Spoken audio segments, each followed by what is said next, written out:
জান্নাতের মধ্যে আল্লাহ পাক হুরদের সঙ্গে জান্নাতীদের বিয়ের ব্যবস্থা করে দিবেন।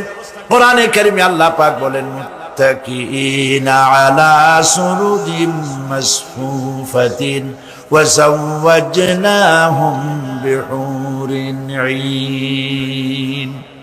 সামনাসামনি ভাবে সাজানো সারি সারি আসন সমূহের উপর তারা ঠেস লাগায় বসে থাকবে, আর আল্লাহ রাব্বুল আলামিন হুরদের সাথে জান্নাতীদের বিয়ের ব্যবস্থা করে দিবেন।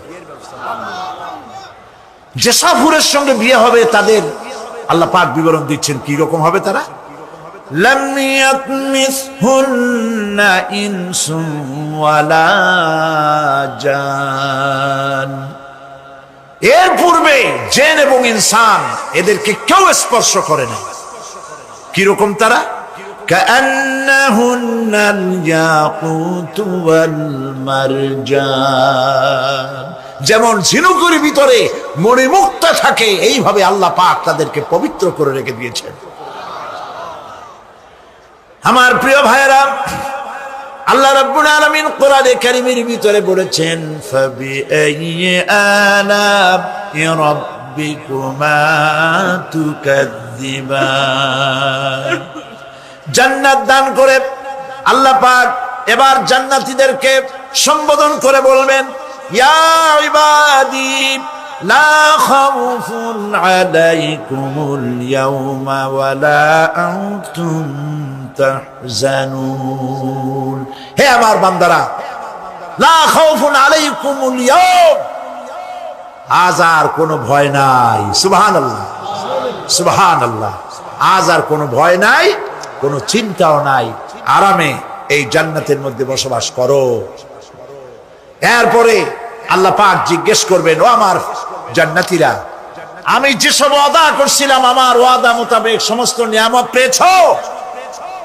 তারা বলবে, হ্যাঁ পেয়েছি, সব নিয়ামত আপনার ওয়াদা মোতাবেক সব পেয়েছি। আল্লাহ রাব্বুল আলামিন বলবেন, সব পাও নাই, ওয়ালাদাইনা মাজিদ, আমার কাছে আরো বেশি আছে। সুবহানাল্লাহ, আমার কাছে আরো বেশি আছে। জান্নাতীরা বুঝবে না সে আরো বেশিটা কি, এর থেকে আর বেশি কি। প্রিয় ভাই সব, নবী করিম সাল্লাল্লাহু আলাইহি সাল্লাম বলেছেন, জান্নাতের সুখ আর শান্তি কোন চোখ নাই যা দেখেছে, যা কোন অন্তঃকরণ নাই যা কল্পনা করতে পেরেছে। এই জান্নাত মুত্তাকিদের জন্য আল্লাহ রাখছেন। সুবহানাল্লাহ। জান্নাতীরা ভাবতেও পারবে না সেই নিয়ামতগুলি কি। প্রিয় ভাই সব, সেই মুহূর্তে আল্লাহর নবী মুহাম্মদুর রাসূলুল্লাহ সাল্লাল্লাহু আলাইহি ওয়াসাল্লাম বলবেন, রব্বুল আলামিন, আমার উম্মতেরা জান্নাতীরা বুঝতে পারে নাই আপনার কাছে কি নিয়ামত আরো বেশি আছে। আমার এই উম্মতেরা জান্নাতীরা আপনার ওয়াদা মোতাবেক সব পেয়েছে, কিন্তু একটি জিনিস এখনো তাদের কিসমতে হয় নাই। সেই জিনিসটা হলো, যারা তার রবকে না দেখে শুধু কোরআন আর হাদিসের কথা শুনে আরবের ঘুম হারাম করে তাহাজ্জুদের নামাজ আদায় করেছিল, চোখের পানি ফেলেছিল, যারা জান্নাত দেখে নাই, জাহান্নাম দেখে নাই, আপনাকে ভয় করে যারা জীবন পরিচালনা করেছিল, যারা আপনাকে দেখে নাই, না দেখে শুধু কোরআন হাদিস বিশ্বাস করে যারা অকাতরে নিজেদের জীবন বিলায় দিয়েছিল, এই জান্নাতীরা এখন পর্যন্ত তার রবকে দেখতে পারে নাই। আল্লাহ রাব্বুল আলামিন তার সামনে থেকে ৭০,০০০ পর্দা সরে যাবে। আল্লাহ পাক বান্দাদের আরজি পুরা করার জন্য জান্নাতীদের সামনে তিনি জালোয়া ফরোজ হবে। কোরআন শরীফের ভিতরে আল্লাহ পাক বলেন, জান্নাতীরা তারা আল্লাহর দিকে, জান্নাতীরা তার রবের দিকে তাকিয়ে থাকবে, আর রব তার বান্দাদের দিকে তাকায়া থাকবে। প্রাণ ভরে জান্নাতীরা রবকে দেখবে। সুবহানাল্লাহ, আল্লাহ পাককে দেখবে। প্রাণ খুলে আজ দোয়া করি, রব্বুল আলামিন জান্নাতের যেই পরিবেশে, যেই জায়গায় তুমি দয়া করে তোমার গোলামদেরকে তোমার তুমি নিজেই দর্শন দিবে, দেখা দিবে। মনিব গো, ও আমাদের রব, আজ এই বিশাল জনসমুদ্র নিয়ে তোমার দরবারে আবেগ ভরা কণ্ঠে বলি, যে অনুষ্ঠানটি তুমি এমন মুবারক অনুষ্ঠান করবে যেখানে তুমি জান্নাতীদেরকে দেখা দিবে, ওই জান্নাতের কোনো একটি, ওই অনুষ্ঠানের কোনো একটি কোনায় কানায় আমাদেরকেও দাঁড় করাইয়া দেখার তো।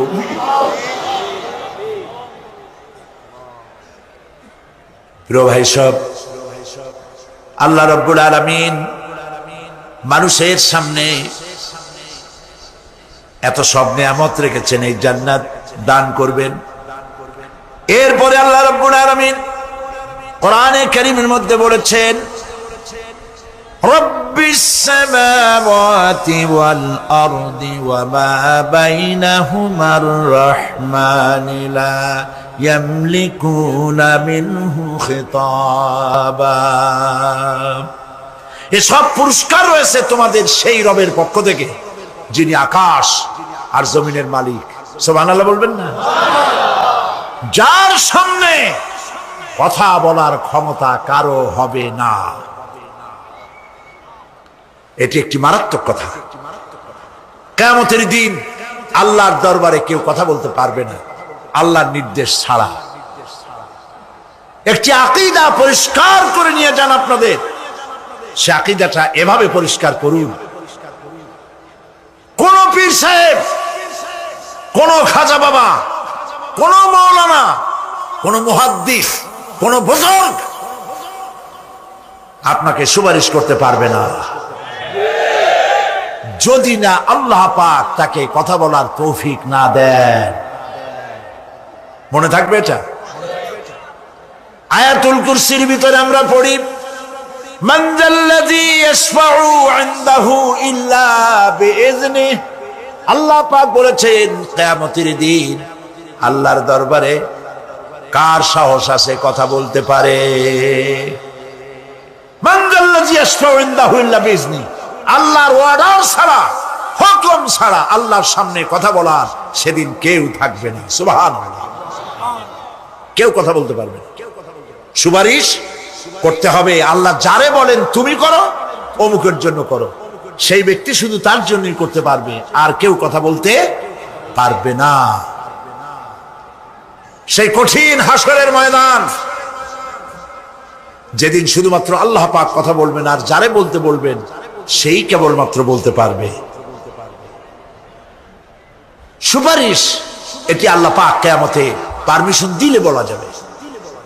হযরত ইব্রাহিম আলাইহিস সালাম, হযরত ইব্রাহিম আলাইহিস সালাম কিয়ামতের দিন তার নিজের পিতা সম্পর্কে সুপারিশ করবেন, রব্বুল আলামিন আমার আব্বার জন্য সুপারিশ করতেছি, মেহেরবানি করে জাহান্নাম থেকে তারে আপনি রক্ষা করুন। আল্লাহ রব্বুল আলামিন বলবেন, ইব্রাহিম তোমার সুপারিশ মঞ্জুর হবে না। প্রিয় ভাই সব, একটু মাথা খাটান, চিন্তা করেন। উলুল আযম পয়গম্বর, জাতির পিতা। কে জাতির পিতা? চিল্লায় বলুন, কলিজা সাফ করে ফেলুন। মুসলমানদের জাতির পিতা হাফিজ আমি কেউ হতে পারে না।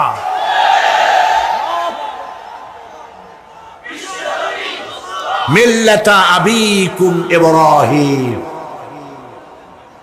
ইব্রাহিম আলাইহিস সালাম এই মিল্লাতের পিতা। সুবহানাল্লাহ। হযরত ইব্রাহিম আলাইহিস সালাম কিয়ামতের দিন বলবেন, আল্লাহ আমার আব্বার জন্য সুপারিশ করছি। আল্লাহ পাক বলবেন মঞ্জুর হবে না। আজর তোমার পিতা হতে পারে, কিন্তু আমার খলিলকে আগুনে ফেলার জন্য নমরুদকে সে সহযোগিতা করেছে, আমি তোমার পিতাকে ক্ষমা করব না। নবী করিম সাল্লাল্লাহু আলাইহি সাল্লামকে সাহাবায়ে কেরাম জিজ্ঞেস করেছেন, হে রাসূল আপনার আব্বা এবং আম্মার অবস্থা কি হবে? নবী করিম সাল্লাল্লাহু আলাইহি সাল্লাম কেঁদে ফেলেছেন, সাফ বলেছেন আমি তাদের কোনো উপকারে আসব না। আল্লাহু আকবার। আপনি মনে করছেন নাকি যে ইয়া নবী সালাম আলাইকা বলি অমনি নবী সুপারিশ পাবেন? এত সহজ। কতগুলা রসগোল্লা খাইলেন আর বড় একটা মিছিল করলেন আর অমনি চলে যাবেন? পৃথিবীর সব মানুষ সাহাবায়ে কেরাম বাদ দেন, পৃথিবীর সমস্ত মানুষ একত্রিত হয়ে আবু তালেব রাসূলুল্লাহকে যে ভালোবেসেছেন, ওর 1000 ভাগের 1 ভাগও সারা দুনিয়ার মানুষ রাসূলুল্লাহকে ভালোবাসতে পারবে? পারবে? নিজের ছেলে আলীকে, আলী রাদিয়াল্লাহু তাআলা আনহুকে আলাদা বিছানায় শোয়াইয়া, ছোট্ট মানুষ হযরত আলী আলাদা জায়গায় রাখিয়া মুহাম্মদুর রাসূলুল্লাহ সাল্লাল্লাহু আলাইহি ওয়াসাল্লাম এতিম মানুষ তারে কলিজার সাথে বুকের মধ্যে আশ্রয় দিয়ে আগলে রেখেছেন বুক ভরে। সেই আবু তালেব মৃত্যুর সময় নবী করিম সাল্লাল্লাহু আলাইহি ওয়াসাল্লাম বলেছিলেন, চাচা একটি বার আমার কানে তাওহীদের কালেমা শোনায় দেন। আবু তালেব তার কিসমতে ছিল না কালেমা। মরে যাওয়ার পর একজন সাহাবী বলেছিলেন, ইয়া রাসূলুল্লাহ, মৃত্যুর সময় আবু তালেবের মুখ আমি নড়তে দেখেছি, তিনি কালেমা পড়েছেন সম্ভবত। রাসূলুল্লাহ সাহেব বলেছেন, আমি শুনি নাই। এত ভালোবাসার পরেও হাদিস শরীফে এসেছে আবু তালেব জাহান্নামে যাবে। কোথায় যাবে? জাহান্নামে। সবচাইতে কম আযাব হবে কার? আবু তালেবের। কম আযাবটা কি? হাদিস শরীফে এসেছে কম আযাব হলো জাহান্নামের আগুন দিয়ে এক জোড়া জুতা তৈরি করে আবু তালেবের পায়ে পরিয়ে দেওয়া হবে। সেই জাহান্নামের আগুনের তৈরি করা জুতার তাপে আবু তালেবের মাথার ঘিলুগুলো টকবক করে বউ পড়তে লাগবে। এত ভালোবেসে যদি কিয়ামতে উপায় না হয়, আপনি ইয়া নবী সালাম আলাইকা, ইয়া রাসূল সালাম আলাইকা, আর কতগুলো জিলাপি খাইলেন, বড় একটা মিছিল করলেন। প্রিয় ভাই সব, এইসব বেদাত ছাড়ুন, এগুলি সুস্পষ্ট বিদআত। রাসূলুল্লাহকে ভালোবাসবেন, সাহাবীরা যেভাবে ভালোবেসেছেন ওইভাবে ভালোবাসবেন। আল্লাহ রাব্বুল আলামিন বলেন, যালিকাল ইয়াউমুল হক ফামান শাআ আত্তাখাযা ইলা রাব্বিহি মাআব। আল্লাহ পাক হযরত মুসাকে বলেছেন, ওয়া মা তিলকা বিয়ামিনিকা ইয়া মুসা। মুসা রে, তোমার হাতে ওটা কি? মুসা আলাইহিস সালাম বললেন, এটা লাঠি। আল্লাহ পাক বললেন, ফেলে দাও লাঠি। লাঠি ফালায় দিলেন। কি হয়ে গেল? হিয়া হাইয়াতুন তাসআ। লাঠি হয়ে গেল। এখন লাঠি পড়ে সাপ হয়ে গেল। সাপ দেখে নবী গনি হোক, সাহাবী হোক আর আলেম হোক, সাপ দেখে ভয় করল মানুষের? মুসা আলাইহিস সালাম ভয় পেয়েছে। আল্লাহ রাব্বুল আলামিন হযরত মুসাকে শোনায় দিলেন, খুযহা ওয়া লা তাখাফ সানুঈদুহা সিরাতাহাল উলা। লা তাখাফ, ভয় পেও না। আল্লাহ বলছেন ধরো, ভয় পেও না। ধরার সঙ্গে সঙ্গে স্বাভাবিক অবস্থায় ফিরে আসবে, আবার লাঠি হয়ে যাবে। এখন আল্লাহ বলছেন ধরো। মুসা আলাইহিস সালাম কি ভয় পাওয়া উচিত হবে? উচিত হবে। মুসা আলাইহিস সালাম কি ভয় পাইছিলেন? কারণ হচ্ছে এই দুশমনের শক্তিটা খুব বড়ই দেখা যায়, মনে হয় যেন অনেক বড় কি জানি কি। আল্লাহ পাক বলছেন, ইন্না কাইদাশ শায়তানে কানা দাঈফা। শয়তানের চক্রান্ত যতই তুমি মনে করো অনেক ষড়যন্ত্রের জাল বিস্তার হয়ে আছে, আল্লাহ কয় কিছুই না, দাঈফা অত্যন্ত দুর্বল। আল্লাহ পাক বললেন ধরো। মুসা আলাইহিস সালাম সাপ ধরলেন, সঙ্গে সঙ্গে লাঠি হয়ে গেল। ফিরআউন বরদাস্ত করলো না, রাষ্ট্র শক্তির পক্ষ থেকে আক্রমণ শুরু হলো। অপরাধ কি? মুসা আলাইহিস সালামের অপরাধ কি? কি অপরাধ? মাশাআল্লাহ, বুঝতে পেরেছেন। অপরাধ হচ্ছে তিনি বলেছেন লা ইলাহা, জোরে বলেন লা ইলাহা ইল্লাল্লাহ। তো আমি বলবো আল্লাহ রাব্বুল আলামিন কোরআনে কারীমের মধ্যে বলেছেন, আল্লাহু লা ইলাহা ইল্লা হুয়াল হাইয়ুল কাইয়্যুম।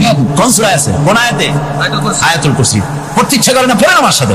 আল্লাহু লা ইলাহা ইল্লা হুয়াল হাইয়ুল কাইয়্যুম।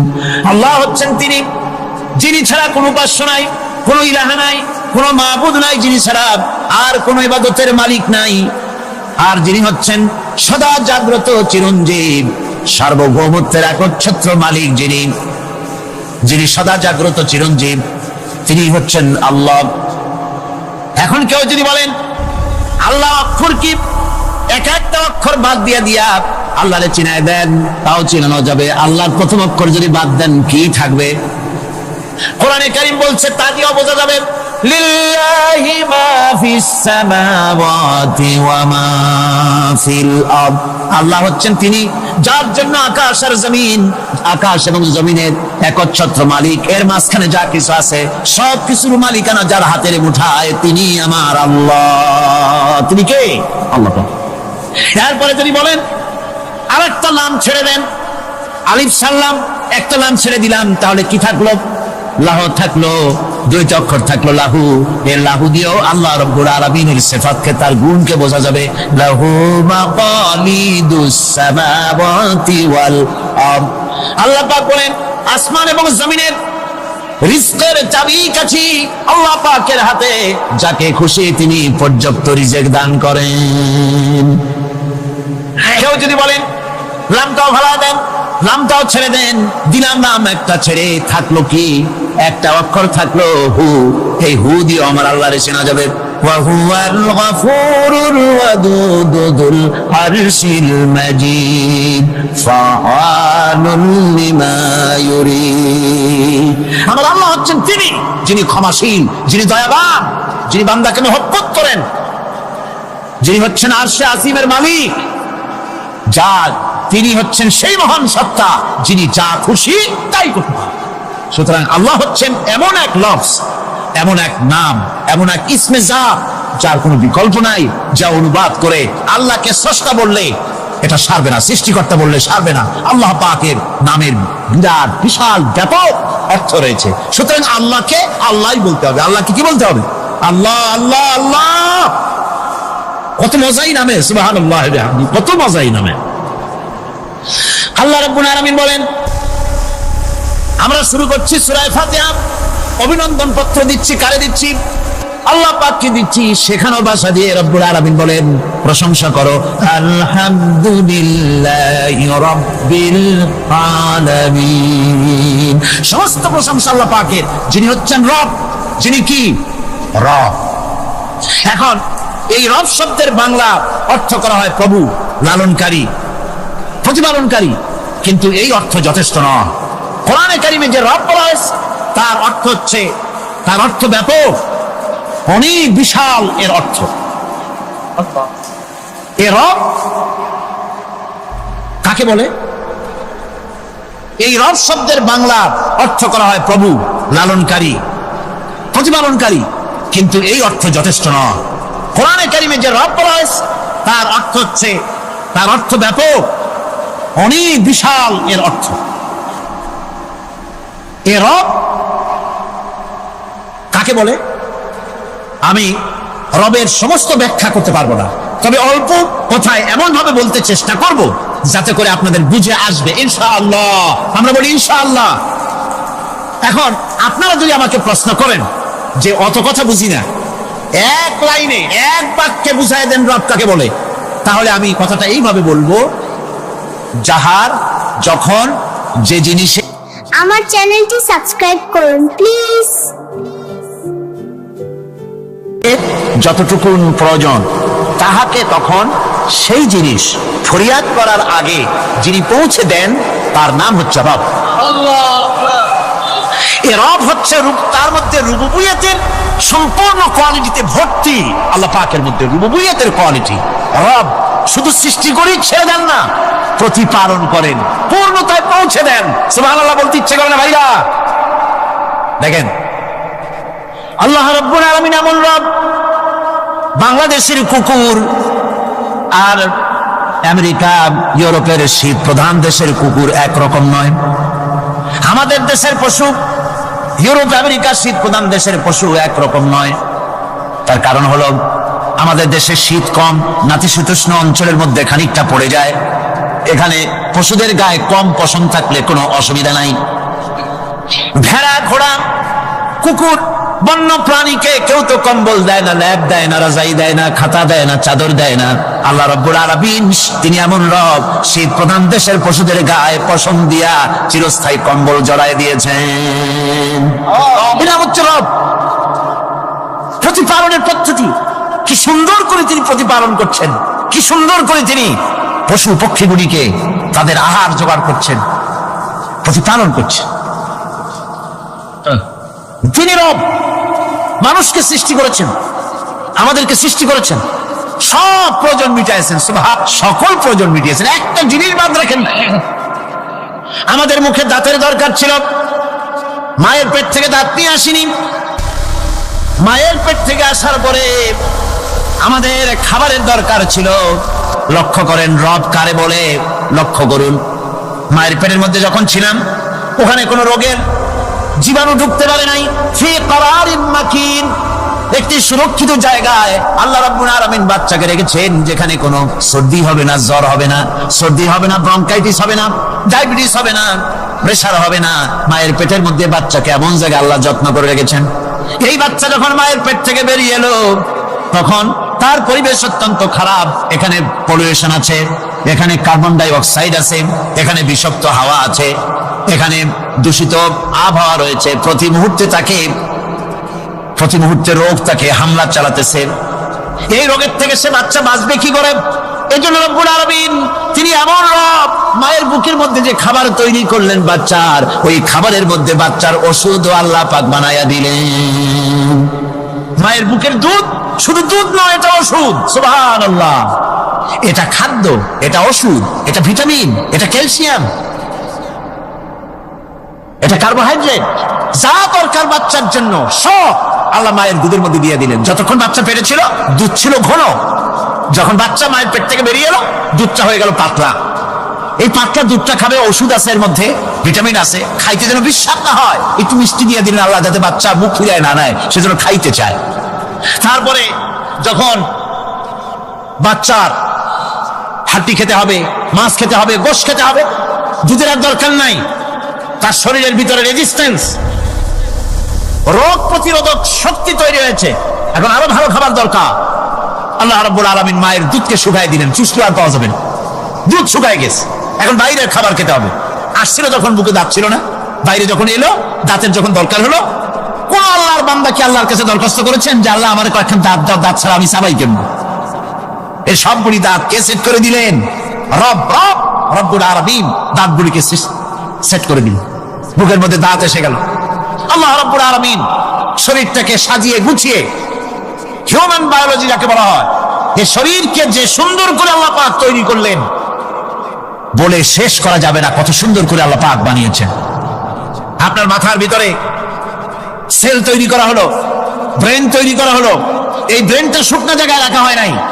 শুকনা জায়গার মধ্যে ব্রেনটা যদি থাকতো, নড়াচড়া করে আপনার ব্রেনের যে টেকনোলজি আল্লাহ পাক ইউজ করেছেন, সেটা অসুবিধাগ্রস্ত হতো। এই জন্য ক্রিম যেভাবে পানির মধ্যে ভাসা থাকে, পানির মধ্যে ভাসমান ক্রিম মাখন যেভাবে রাখা হয়, সামান্য পানির মতো করে এর ভিতরে ব্রেনটাকে রাখা হয়েছে। এই ব্রেনের ভিতরে, ব্রেন হচ্ছে পৃথিবীতে কম্পিউটার, আজকের পৃথিবীর শ্রেষ্ঠ আবিষ্কার। কিন্তু মানুষের মাথায় যে কম্পিউটার আল্লাহ পাক দান করেছেন, এই কম্পিউটারের সামনে দুনিয়ার কম্পিউটার এতিম। এবার লন্ডন গিয়েছিলাম, প্রত্যেক বছর 1.5 মাস 2 মাস সময় পাই, কিন্তু আপনারা দোয়া করেছেন, এখন পার্লামেন্টে সময় দিতে হয় বেশি। বিদেশের সফর কমে গিয়েছে। 10 দিনের জন্য গিয়েছিলাম। ওরা আমাকে একটা ডায়েরি দিল। সেই ডায়েরিটার ভিতরে ডিজিটাল ডায়েরি, এই ডায়েরির মধ্যে তারা বলল যে এরকম, এই যে কাগজটা আপনারা দেখতে পাচ্ছেন, এই রকমের কাগজের 10 লক্ষ পাতা লিখতে যত কাগজ লাগে, এরকমের 10 লক্ষ পাতার লেখা ছোট্ট এই ডায়েরিটার মধ্যে ঢুকাই দেওয়া যায়। 10,000 টেলিফোন নাম্বারের মেমোরিতে তুলে দেওয়া যায়। এটা হচ্ছে লেটেস্ট আবিষ্কার।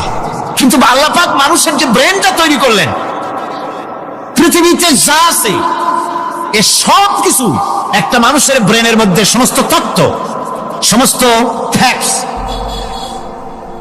ফ্যাক্টস মানুষের মেমোরির ভিতরে ঢুকাবার পরেও আরো লক্ষ লক্ষ জায়গা বাকি থেকে যাবে, শূন্য থেকে যাবে, যা পূরণ হওয়ার নয়। এত বিশাল মেমোরি আল্লাহ পাক তার মানুষের মাথার মধ্যে তৈরি করে দিয়েছেন। সুবহানাল্লাহ বিহামদি। দেখুন অবস্থাটা কি। আল্লাহ তার মানুষকে কিভাবে রব তাকে বলে, রব কারে বলে? সুবহানাল্লাহ বিহামদি। চোখের সামনে রাস্তা দিয়ে চলতে গিয়ে চোখের সামনে সাপ দেখলেন, চোখ দেখার কাজ করেছে। চোখ কি করেছে? দেখার কাজ করেছে। এখন কি করবেন? চোখ কিন্তু দেখে বসে থাকে নাই, চোখ দেখা মাত্রই ট্রান্সমিট করেছে ব্রেনকে। ব্রেন সাথে সাথে অ্যাকশন নিতে বলেছে হাতকে আর পাওকে। হাতে লাঠি থাকলে পিটাও, লাঠি না থাকলে পাকে বলেছে দৌড় মারো। এই যে সাপ দেখলো, চোখ এটাকে পাঠাই দিল ব্রেনকে, ব্রেন পাঠাই দিল অ্যাকশনে হাতে আর পায়। এতে কিন্তু 1 সেকেন্ড সময় লাগে নাই, 1 সেকেন্ডের কয়েক লক্ষ ভাগের 1 ভাগের ভিতরেই মানুষ অ্যাকশনে এসে গিয়েছে। সুবহানাল্লাহ। এর নাম হচ্ছে রব। এর নাম কি? রব। তার অফুরন্ত সৃষ্টি, অফুরন্ত সৃষ্টি। মানুষের হাত তৈরি করেছেন, চোখ তৈরি করেছেন। চোখে কিন্তু আমরা নেগেটিভ দেখি। চোখে আমরা কি দেখি? নেগেটিভ দেখি। এই নেগেটিভটা চোখ ক্যাচ করে ব্রেনের ভিতর থেকে পজিটিভ হয়ে কে বের করে দেয়? সুবহানাল্লাহ। কানে অসংখ্য শব্দ শুনি, কিন্তু কোন শব্দ তো জড়ায় যায় না। অসংখ্য শব্দ আমরা শুনি, যেমন রেডিও। রেডিও ঘুরাচ্ছেন, 9 ব্যান্ড রেডিও অথবা এর থেকেও বেশি ব্যান্ডওয়ালা রেডিও। আপনি যখন ঘুরাচ্ছেন কোন সেন্টার ধরার জন্য, অনেক সময় 4-5টা সেন্টার জড়ায় যায় না? জড়ায় কিনা? 4-5টা সেন্টার জড়ায় যায়, সর্বনাশ হয়ে যায়। কোনটা থেকে কোনটা শুনবেন? তো এইরকম করে আপনার কানের ভিতরে শব্দগুলি সব জড়াইয়া পাকাইয়া আপনার কানের মধ্যে একটা বিশ্রী আওয়াজ সৃষ্টি করে দিতে পারত। কে স্তরে স্তরে শব্দগুলিকে শোনার ব্যবস্থা করেছে? আপনার জিহ্বার ভিতরে হাজারো রকমের স্বাদ গ্রহণ করার জন্য একটা জিহ্বায় এতগুলি টেস্ট নেওয়ার ক্ষমতা কে তৈরি করে দিলেন? আল্লাহ রাব্বুল আলামিন। সুবহানাল্লাহি বিহামদি। তিনি হচ্ছেন রব, যিনি মানুষের প্রতিপালন সৃষ্টি করেন এবং প্রতিপালন করেন, এমনি এমনি ছেড়ে দেন। এরপরে মানুষের সব প্রয়োজন তিনি মিটিয়েছেন। মানুষের জীবন ধারণের জন্য সব থেকে বড় প্রয়োজন পানি। সবচেয়ে বড় প্রয়োজন কি? পানি। যেরকম কি? পানি। জীবনের জন্য পানি এবং আর্দ্রতা, এই দুটি জিনিস অপরিহার্য, এছাড়া জীবন বাঁচবে না। আমরা দেখতে পাই সমুদ্র ভরা পানি মজুদ আছে। লক্ষ্য করেন, সমুদ্র ভরা পানি মজুদ আছে, নদী খাল বিল ভরা পানি মজুদ আছে, কিন্তু এটাই তো যথেষ্ট না। রব হচ্ছেন তিনি, যিনি এই বিশাল বিশাল পানির মজুদ থেকে বাতাসকে যিনি বলেন, যিনি প্রতিনিয়ত বাষ্পীয় আকারে পানিগুলিকে সমুদ্র থেকে উত্থিত করেন, পানিগুলিকে উত্থিত করেন মহাকাশে। আল্লাহ পাক বলেন, আল্লাহুল্লাযী আরসালার রিয়াহা ফাতুসিরু সাহাবান।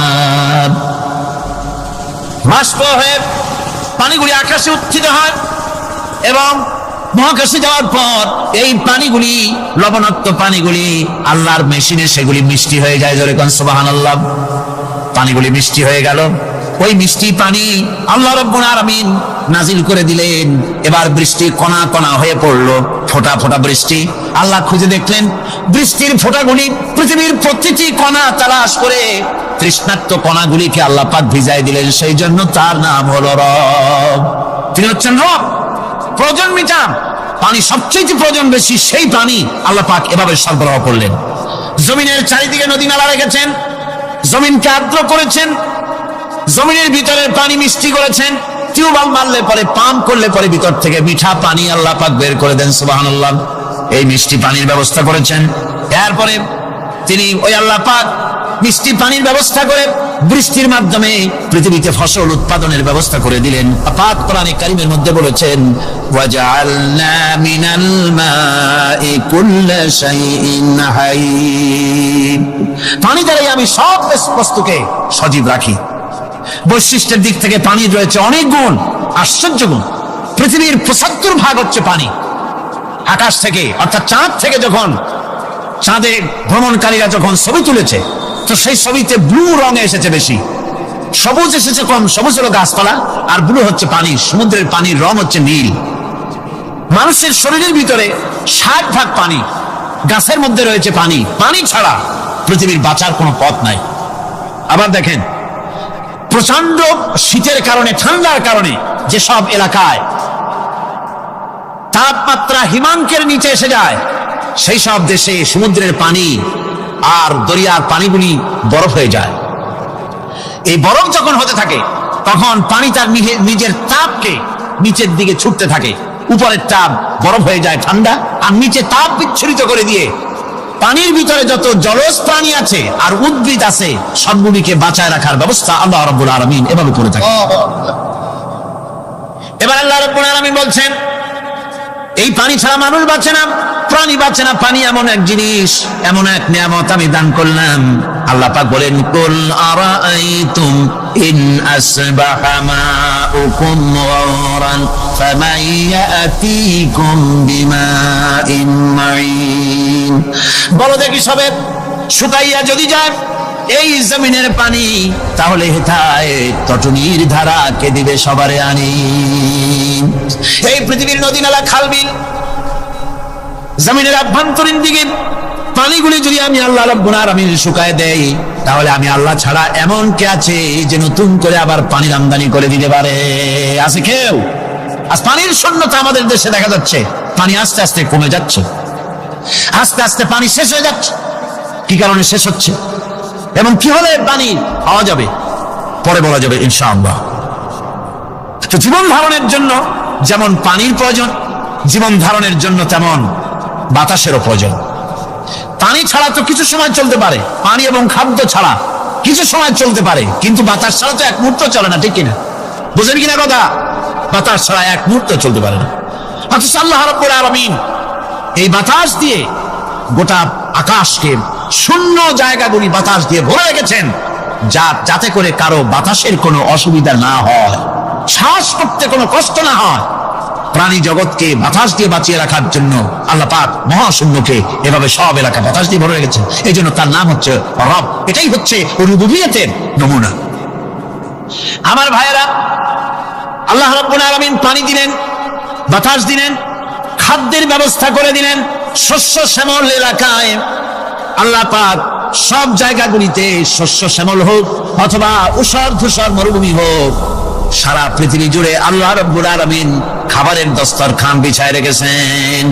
ওয়ামা মিন দাব্বাতিন ফিল আরদি ইল্লা আলাল্লাহি রিজকুহা। এই পৃথিবীর বুকে এমন কোন বিচরণশীল জীব নাই যেই জীবের রিজকের দায়িত্ব আমি আল্লাহ আমার নিজ হাতে গ্রহণ করি নাই। জোরে বলেন সুবহানাল্লাহ। সব রিজেক আমি ছড়াই রেখেছি বিশ্বজুড়ে সর্বত্র। আল্লাহ পাক বলছেন, فَلْيَنْظُرِ الْإِنسَانُ إِلَى طَعَامِهِ أَنَّا صَبَبْنَا الْمَاءَ صَبًّا ثُمَّ شَقَقْنَا الْأَرْضَ شَقًّا فَأَنبَتْنَا فِيهَا حَبًّا। আল্লাহ পাক বলছেন, মানুষের উচিত নিজ খাদ্যাদির দিকে লক্ষ্য করা, নিজে খাদ্যের দিকে লক্ষ্য করা। যেহেতু এই খাদ্য প্রতিদিন তার সামনে আসে, এদিকে তার লক্ষ্য করা উচিত। আমি কিভাবে, আমি প্রথমে জমিনের উপরে পানি বর্ষণ করি, পরে জমিনকে দীর্ণ বিদীর্ণ করি, এরপরে জমিনের ভিতরে উর্বরা শক্তি আমি দান করি। কে বলতেছেন কথা? আল্লাহ পাক বলছেন। এরপরে আমি নানান জাতের ফসল ফলন তোমাদের জন্য আমি দান করে দেই। খাদ্যের দিকে নজর করতে এই জন্য আল্লাহ পাক বলেছেন, মানুষ চতুর্দিক থেকে তো চোখ ফিরাতে পারে, মুখ ফিরাতে পারে, কিন্তু খাদ্যের দিকে তার নজর করতেই হয়। সকালে, দুপুরে, বিকেলে, রাত্রে সব সময় তার সামনে খাবার আছে। আল্লাহ পাক বলেন, খাবারের দিকে একটু নজর করো, কেমন ভাবে কি সুন্দর করে খাবারগুলি তৈরি করে দিয়েছি, শুরু কিভাবে হলো, পরিপক্ক কিভাবে হলো, সেদিকে তোমরা লক্ষ্য করো। সে লক্ষ্য তো করা নাই, সমানে খায়, বিসমিল্লাহ বলেন, আলহামদুলিল্লাহ বলেন, পাইকারি দরে খাইতেই থাকে। আল্লাহ পাক বলছেন, খাদ্যাদির দিকে লক্ষ্য করো। এই যে চাউল তোমরা খাচ্ছ, আটা খাচ্ছ, গম খাচ্ছ, মাছ খাচ্ছ, গোশ খাচ্ছ, তাম পৃথিবীর সমস্ত বিজ্ঞানী একত্রিত হয়ে একটা চাউল বানাইতে পারবে? জনগণ পারবে না? পারবে? পারবে? প্লাস্টিকের চাউল খাবে আর কলেরা হয়ে মরবে। পৃথিবীর সমস্ত বিজ্ঞানীরা একত্রিত হয়ে একটি চাউল বানাতে পারবে না, একটা ডিম বানাতে পারবে না। পারবে একটা ডিম বানাতে? পারবে না। বিজ্ঞানীদের প্রশংসা আমরা করি, হ্যাঁ করি, বিজ্ঞানীরা অনেক কিছু বিশ্বকে উপহার দিয়েছে, কিন্তু মূল রবের কাছে আমরা যাই না, তাকে চিনতেও পারি না, সেখানে যাই না। বিজ্ঞানীরা কি করেছে? আল্লাহর বানানো জিনিসগুলি তারা ডিজাইন করেছে। ডিজাইন করতে তো নিষেধ নাই, আর ডিজাইন করাই যায়, সৃষ্টি করতে পারে না। বিজ্ঞানীরা সৃষ্টি করে নাই, ডিজাইন করেছে। কিরকম? আল্লাহ পাক চাউল তৈরি করেছেন। চাউল তৈরি করেছে কে? বলেন না সবাই। এখন আপনারা সেই চাউল দিয়ে পিঠা বানান, পায়েস বানান, সেই চাউল দিয়ে ভাপা পিঠা, আরো কি যেন খায় চট্টগ্রামে রস দিয়ে, ওটা কি কর? দই পিঠা না, কেন ধোয়া পিঠা। সেইভাবে করে আপনি ডিজাইন তৈরি করছেন। আটা দিচ্ছে, আল্লাহ পাক আটা তৈরি করেছেন, গম দিয়েছে, এই আটা দিয়ে গোলগোল্লা তৈরি হচ্ছে, এর দ্বারা রুটি তৈরি হচ্ছে, এর দ্বারা অসংখ্য রকমের সিমাই টিমাই ইত্যাদি দিয়ে, লাচ্ছা সিমাই, নানান রকমের সিমাই আপনি ডিজাইন করার অসুবিধা নাই। আল্লাহর তৈরি করা কাঠ দিয়ে ফার্নিচার তৈরি হচ্ছে, টেবিল হচ্ছে, চেয়ার হচ্ছে, গুষ্টি শুদ্ধ হচ্ছে, আল্লাহর তৈরি করা লোহা দিয়া মাইক হচ্ছে, স্ট্যান্ড গান হচ্ছে, ব্রেন গান হচ্ছে, তারপরে প্লেন হচ্ছে। তাহলে আমি বলতে চাইলাম, বুঝাতে চাইলাম, সমস্ত জিনিস এর স্রষ্টা কে? যারা বলেন কে? বিজ্ঞান শুধু এগুলিকে এক জায়গায় করে অ্যাসেম্বল করছে, এগুলিকে এক জায়গায় করে এক একটা রূপ দিয়েছে। এখানে বিজ্ঞানের কৃতিত্ব আছে ঠিক, কিন্তু আপনারাই বলেন, লোহা যদি আল্লাহ তৈরি না করতেন এই মাইক তৈরি হতো, রাইফেল তৈরি হতো? আর রাইফেল যদি নাই হতো তাহলে কারাগারের বন্দীগুলো মারতেন কি দিয়া? রাইফেল যদি না হতো যুদ্ধ করতেন কি দিয়ে? ঠিক কিনা? জমিনের এই প্রশস্ত বুক থেকে কে রিজেক তোমাদের খাদ্যকে উৎপাদন করে? কে নির্জীব থেকে সজীবকে বের করেন? আর কে সজীবকে নির্জীবে পরিণত করেন? তিনি কে? তিনি হচ্ছেন আল্লাহ পাক। আল্লাহ পাক বলছে, এই প্রশ্ন যদি তাদেরকে করা হয় তো তারা কি বলবে? আল্লাহ পাক বলেন, وَمَنْ يُدَبِّرُ الْأَمْرَ فَسَيَقُولُونَ اللَّهُ فَقُلْ أَفَلَا تَتَّقُونَ। হে নবী, এদেরকে প্রশ্ন করুন, এদেরকে যদি প্রশ্ন করা হয় এই পৃথিবীর সুন্দর পরিচালনা পদ্ধতি কে করেন, তাহলে তারা এক কথায় বলবে, নিজের থেকেই বলবে আল্লাহ। কে করছেন? সবকিছু আল্লাহ। আল্লাহ পাক বলেন, নবী তাহলে তাদেরকে বলেন, এ কথা জানার পর, এ কথা বোঝার পরেও কেন তারা ঔদাসীন্যতা দেখাচ্ছে? কেন তারা গাফিল হয়ে যাচ্ছে? কেন তারা আল্লাহ পাককে ভয় করে তার পথের অনুসারী হচ্ছে না?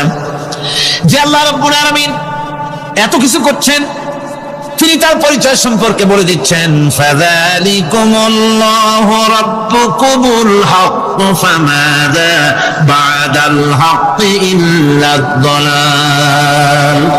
নিশ্চয়ই এসবের মূলে রয়েছেন তোমাদের রব, আমাদের আল্লাহ, আমাদের রব। সুতরাং উজ্জ্বল সত্য প্রকাশিত হওয়ার পর গোমরাহি ছাড়া আর কিছুই বাকি থাকে না। সুতরাং যারা সত্যের পথের অনুসরণ করতে চায়, রবকে চিনতে হবে, আল্লাহ পাককে জানতে হবে এবং তাকে অনুসরণ করতে হবে, তাকে রব হিসেবে চিনতে হবে। আমার বন্ধুগণ, এটা হচ্ছে সেই রুবুবিয়াত ইলাহি যার দিকে হযরত মূসা আলাইহিস সালাম ইঙ্গিত করেছিলেন ফিরআউন যখন তাকে প্রশ্ন করেছিলেন, ফামান রাব্বুকুমা ইয়া মূসা। হে মূসা, তোমাদের দুজনের রব কে? তোমাদের রব, তোমাদের প্রভু কে? তিনি জবাব দিলেন, রব্বুনাল্লাযী আ'তা কুল্লা শাইইন খালকাহু সুম্মা হাদা। রব হচ্ছেন আমাদের তিনি, যিনি নাকি আমাদের প্রতিপালক, আমাদেরকে সৃষ্টি করেছেন এবং আমাদেরকে হেদায়েত দিয়েছেন, সঠিক পথের দিশা দিয়েছেন। এখানে হেদায়েত হচ্ছে, এখানে হেদায়েত শব্দের অর্থ হচ্ছে সৃষ্টি শুধু করেন নাই, তাকে চলার, তার খাদ্য অনুসন্ধানে, তাকে বেঁচে থাকার সবকিছুর উপকরণ, এর কমন সেন্স, এর সাধারণ জ্ঞান আল্লাহ পাক তার সাথে দিয়েছেন। তিনি হচ্ছেন রব। আচ্ছা, একটা দৃষ্টান্ত দেই।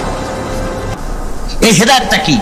এই হেদায়েতটা হচ্ছে, আপনাদের বাড়িতে যদি কারো বিড়াল থাকে, বিড়াল বোঝেন তো না? কি বলে এটা? বিড়াল, বিলাই নাকি বলে? বিড়াল। এই বিড়াল যদি আপনাদের কারো বাড়িতে থাকে, তো বিড়ালের প্রসবকালীন অবস্থা দেখবেন, বিড়ালের প্রসব হবে, বাচ্চা দেবে। বিড়াল তখন ঘরের মধ্যে পেরেশান হয়ে ঘুরতে থাকে, একটা নিরাপদ জায়গা খোঁজে, একটা নিরাপদ জায়গা খোঁজে। প্রসব করার 2-3 দিন আগের থেকে খুঁজতে থাকে তার জন্য নিরাপদ জায়গা কোনটা।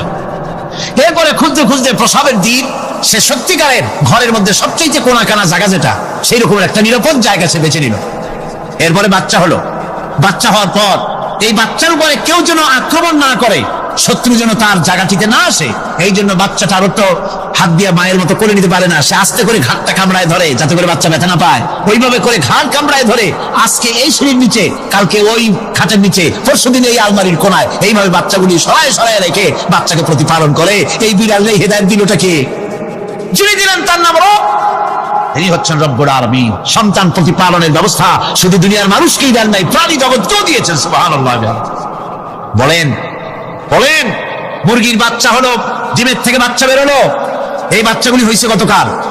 আজকে বাচ্চাগুলি আদার খাচ্ছে মায়ের সাথে, হঠাৎ করে একটা চিল এলো আর ওর মা একটা সিগন্যাল মারলো, সাথে সাথে বাচ্চাগুলি দৌড়াইয়া এমন পলান দিল, আপনি তো ভালো, একাদশী বাপেও তালাশ করে পাবে না যে মুরগি বাচ্চা পলাইল কোন। এখন ওই বাচ্চাটিকে এই সিগন্যাল সম্পর্কে কে অবহিত করলো যে এরকম একটা আওয়াজ শুনলে এটা ভীতির আওয়াজ, এটা সাইরেন, এটা বিপদ সংকেত, এটা ডেঞ্জার সিগন্যাল, এটা শুনলে দেখলে তাড়াতাড়ি করে আত্মগোপন করবা। কেটে গেল, কেটে গেল, আল্লাহ পাক শিখাইছেন। এখন এক শ্রেণীর বুদ্ধিজীবী তারা আবার উল্টা কথা কয়। তারা বলে কি? তারা বলে যে মুরগি বাচ্চা, এই বাচ্চা যে দৌড় মারলো, এখানে আল্লাহ এইসব কিছু নাই, নাউযুবিল্লাহি মিন যালিক। তো এখানে কি আছে? ওই যে এখানে বিষয়টা হলো এই যে এই মুরগি আর মোরগ, ওর বাপ মা, এই দুজনের মধ্যে আছে সিলের ভয়, আছে শিয়ালের ভয়। ওই ভয় ওদের মধ্যে ছিল, এই মা বাপের ক্রসের মাধ্যমে বাচ্চা আসছে, কাজে ওই ভয়, বাপের যদি কোনো রোগ থাকে, মায়ের রোগ থাকে, তো এগুলি তো বাচ্চার মধ্যেও ঢোকে। তো ভয় হোক, সুখ হোক, দুঃখ হোক, এই অনুভূতি স্বাভাবিক প্রক্রিয়ার মাধ্যমে বাচ্চার মধ্যে ঢুকছে, আর সিল দেখে আওয়াজ শুনে সে আত্মগোপন করেছে। এইটা আমি পড়িয়া আমি আমার আলোচনা এক জায়গায় বললাম বুদ্ধিজীবীদের উদ্দেশ্যে, যদি সত্যি তাই হয়, মোরগ আর মুরগি মা বাবার মধ্যেই ভয় আছে বলে বাচ্চার মধ্যেই ভয় ঢুকছে, সেই জন্য সে আত্মগোপন করছে। তাহলে আবার মানুষের ব্যাপারে কথাটা আনি, মানুষেরা সাপের ভয় করে না মহব্বত করে? কথার জবাব দিলে না, যখন তখন মনে হয় আপনারা সাপ বুঝি ভালোবাসেন। সাপ আমরা সকলেই ভয় পাই, মায়ও ভয় পায়, বাবাও ভয় পায়।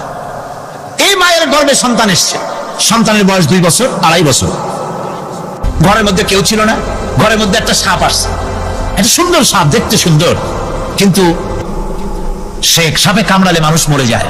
ওই সাপটা মাথা উঁচু করে ফোনা ধরেছে। এই বাচ্চাটা কি সাপ দেখে দৌড় মারবে, না বাচ্চাটা ওই সাপটাকে ধরার জন্য সে এগিয়ে যাবে? কোনটা করবে? এগিয়ে যাবে। তাহলে মা বাপের ভয়, তাদের মা বাপের রক্তের মধ্যে, শিরার মধ্যে সব জায়গায় সাপের ভয়, তার মাধ্যমে বাচ্চা এসে বাচ্চার মধ্যে সাপের মহব্বত হলো, কারণ ভয় হলো না, কারণ বাচ্চা অবস্থায়। সুবহানাল্লাহ। আমার বন্ধুগণ, মুরগির বাচ্চাকে হেফাজত করার জন্য বুদ্ধিমান প্রাণী মানুষ তার কাছে নাই বলে আল্লাহ রাব্বুল আলামিন তারে বাচ্চা অবস্থা থেকে বোঝার তৌফিক দিয়েছেন কোনটা ভয়ের আওয়াজ, কোনটা হলো বিপদের আওয়াজ। মানব সন্তানের প্রতিপালন করার জন্য তার মার বাবা আছে বলে ওই রকম করে পশুদের মতো আল্লাহ বানান নাই, তাকে হেফাজত করার জন্য মা বাপ আছে বলে এই দায়িত্ব আল্লাহ পাক মা বাপের উপরে ছেড়ে দিয়েছেন। মা বাপ তাকে হেফাজত করে। রুবুবিয়তের প্রতিপালন, হেদায়েতের এই প্রতিপালন আল্লাহ পাক মানুষকে এভাবে করে তাদেরকে হেদায়েত দিয়েছেন, তার পথের চলার দিশা দিয়েছেন। পিঁপড়ার খাদ্য সংগ্রহের ব্যাপারটা দেখেন, পিঁপড়ার আছে দারুণ ঘ্রাণ শক্তি। কোথায় খাবা? 5 তলায় আপনি মিষ্টি খাচ্ছেন, রসগোল্লা থুয়ে দেন, তারপরে দেখেন কোন জায়গায় দিয়ে পিঁপড়া এসে জমের খাওয়া খায়, ঠিক কিনা? দেখেন তার কত তীব্র ঘ্রাণ শক্তি, সেখানে চলে যাচ্ছে। তাকে হেদায়েত দেওয়া হয়েছে, তাকে ঘ্রাণ শক্তি দেওয়া হয়েছে। চিল, শকুন, ঈগল কোথায় থাকে বুঝেন না?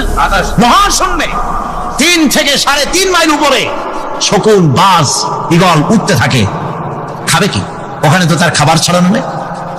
আল্লাহ হচ্ছেন এমন রব, আমাদের স্রষ্টা হচ্ছেন এমন রব, যিনি ওই চিল বা হাজার শকুন মহাশূন্যে যেগুলি উড়ে বেড়ায়, ওদেরকে আল্লাহ পাক এমন তীব্র দৃষ্টি শক্তি দান করেছেন, 3 মাইল উপর থেকেও ছাগল মুরগি মরা দেখলে ওখান থেকে সে ঝাঁপায় পড়ে তা খেতে পারবে। তাকে দেওয়া হচ্ছে দৃষ্টিশক্তি। এরকম করে যার যা প্রয়োজন, সমস্ত প্রয়োজনগুলি আল্লাহ মিটাচ্ছেন। এরই নাম হচ্ছে রুবুবিয়তে ইলাহি। এটাই হচ্ছে আল্লাহ পাক রব, এটা তার অসংখ্য প্রমাণ। সেই জন্য আল্লাহ পাক বলেন আলহামদুলিল্লাহি রাব্বিল আলামিন। পড়েন সবাই আলহামদুলিল্লাহি রাব্বিল আলামিন। সমস্ত প্রশংসা হচ্ছে আল্লাহ পাকের জন্য। কোন আল্লাহ? প্রথমে তো আল্লাহ বললাম, তারপর বললাম রব, এখন বলা হচ্ছে কোন রব? যিনি আলামিন, রাব্বিল আলামিন, যিনি সমস্ত জাহানের রব। তাহলে বোঝা যাচ্ছে রব, জগৎ একটা না। জগৎ, কথা বুঝতেছেন আমার? জগৎ একটা নয়, অসংখ্য জগৎ আছে, বহুমাত্রিক জগতের কথা এখানে আল্লাহ পাক বলছে। আমি এই জন্য বলি যে কোরআন হচ্ছে বিজ্ঞানের উৎস। কোরআন বিজ্ঞানের কি? বিজ্ঞানের আবিষ্কার যত বাড়বে, বিজ্ঞান চিরটা কাল কোরআনের কাছে ভিক্ষার হাত দিয়ে এতিমের মতো দাঁড়ায় থাকবে কিয়ামত পর্যন্ত। আজ পৃথিবীর বিজ্ঞানীরা বলছে জগৎ সম্পর্কে, আমরা মনে করছি পৃথিবীটাকে, আমাদের কাছে জগৎ 2টা। কয়টা জগৎ? একটা জগৎ হলো এইটা, ইহজগৎ আর পরজগৎ, এছাড়া আর কিছু জানি না। এই দুইটাই জগৎ আমাদের কাছে। এখন দেখেন বিজ্ঞানীরা কি বলছে।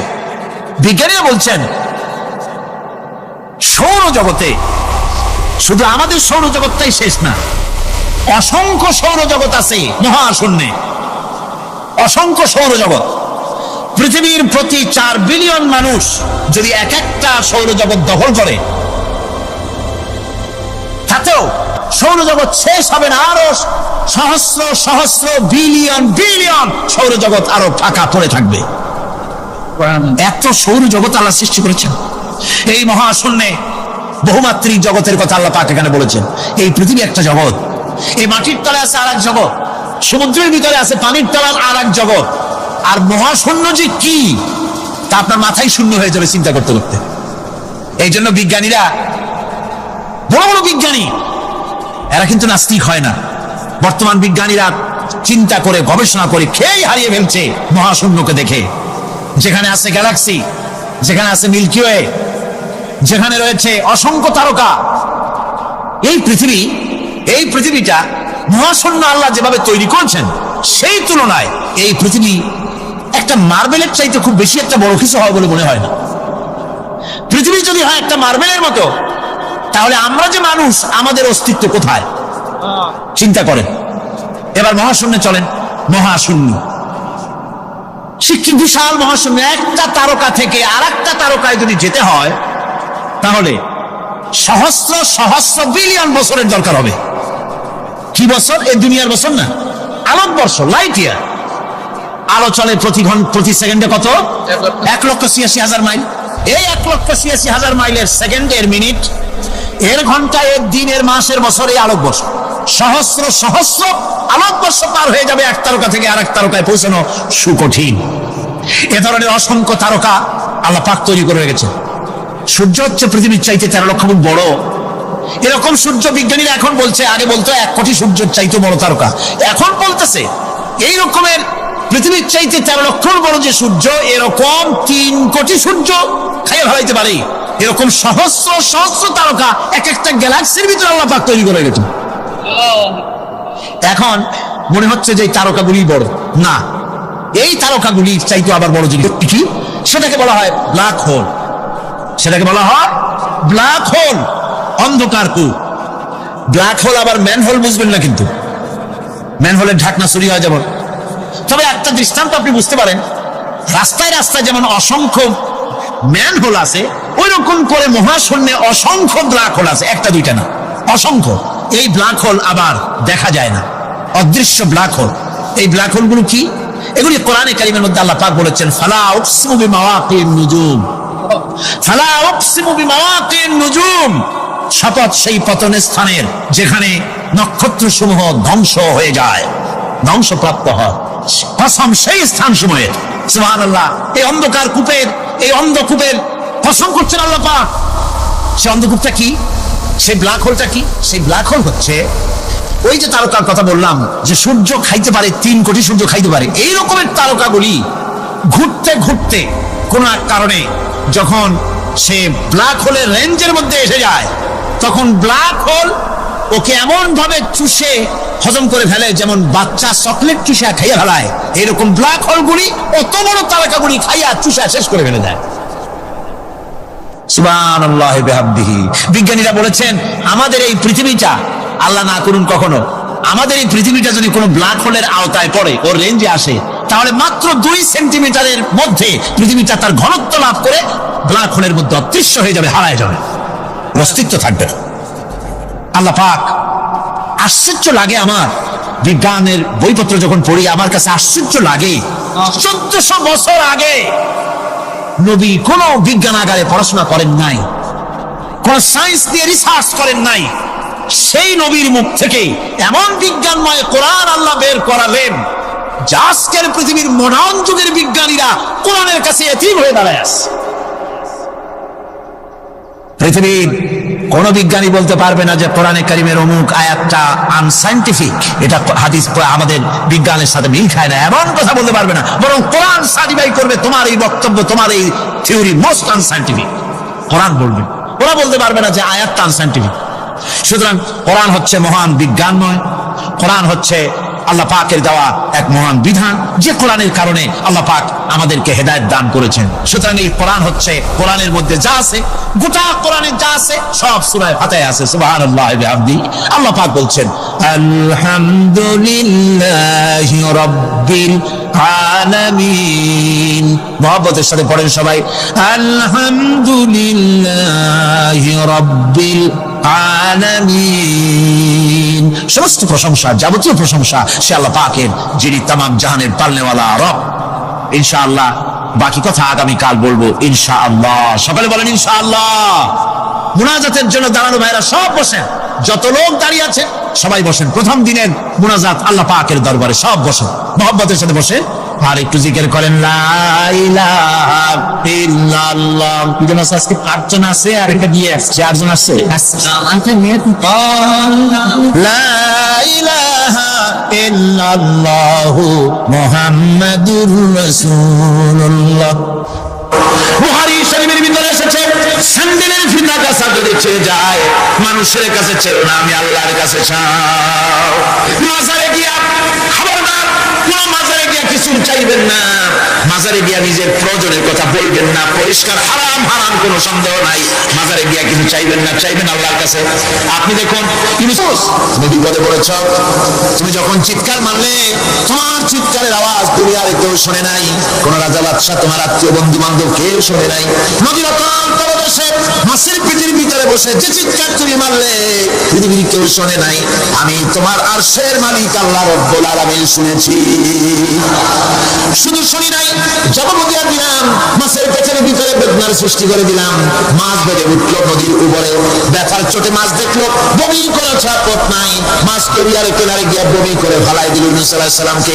আল্লাহ বলেন ইউনূসকে বাঁচায় দিলাম।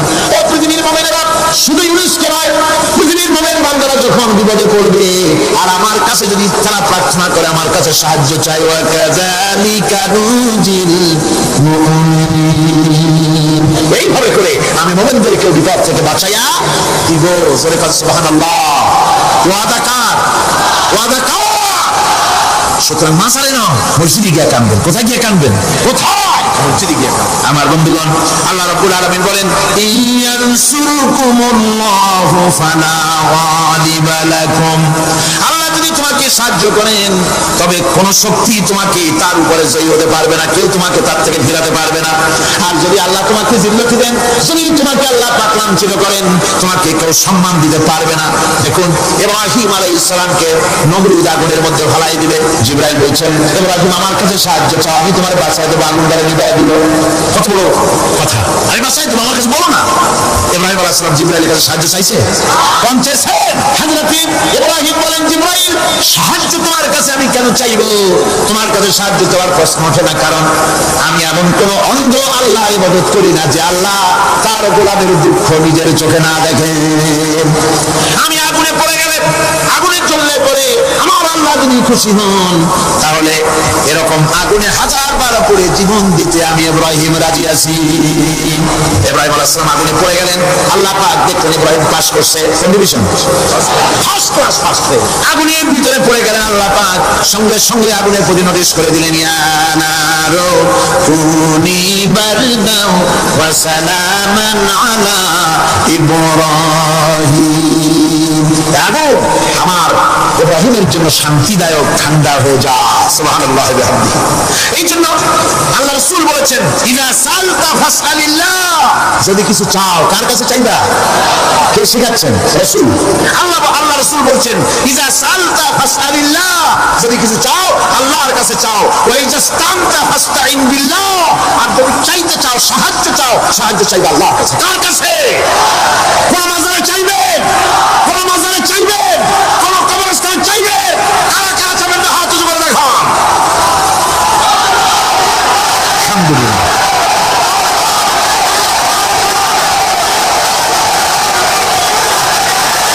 আলহামদুলিল্লাহ। ও ভাই বসেন, বসেন। আমি তো দাঁড়াইতে করি নাই, দাঁড়ান কেন? এই তো শেষ করে দিচ্ছি। বিরক্ত হচ্ছেন নাকি? বিরক্ত হচ্ছেন? শেষ হয়ে এলো, একটুখানি জিকির করেন আল্লাহর। আল্লাহ আল্লাহ আল্লাহ আল্লাহ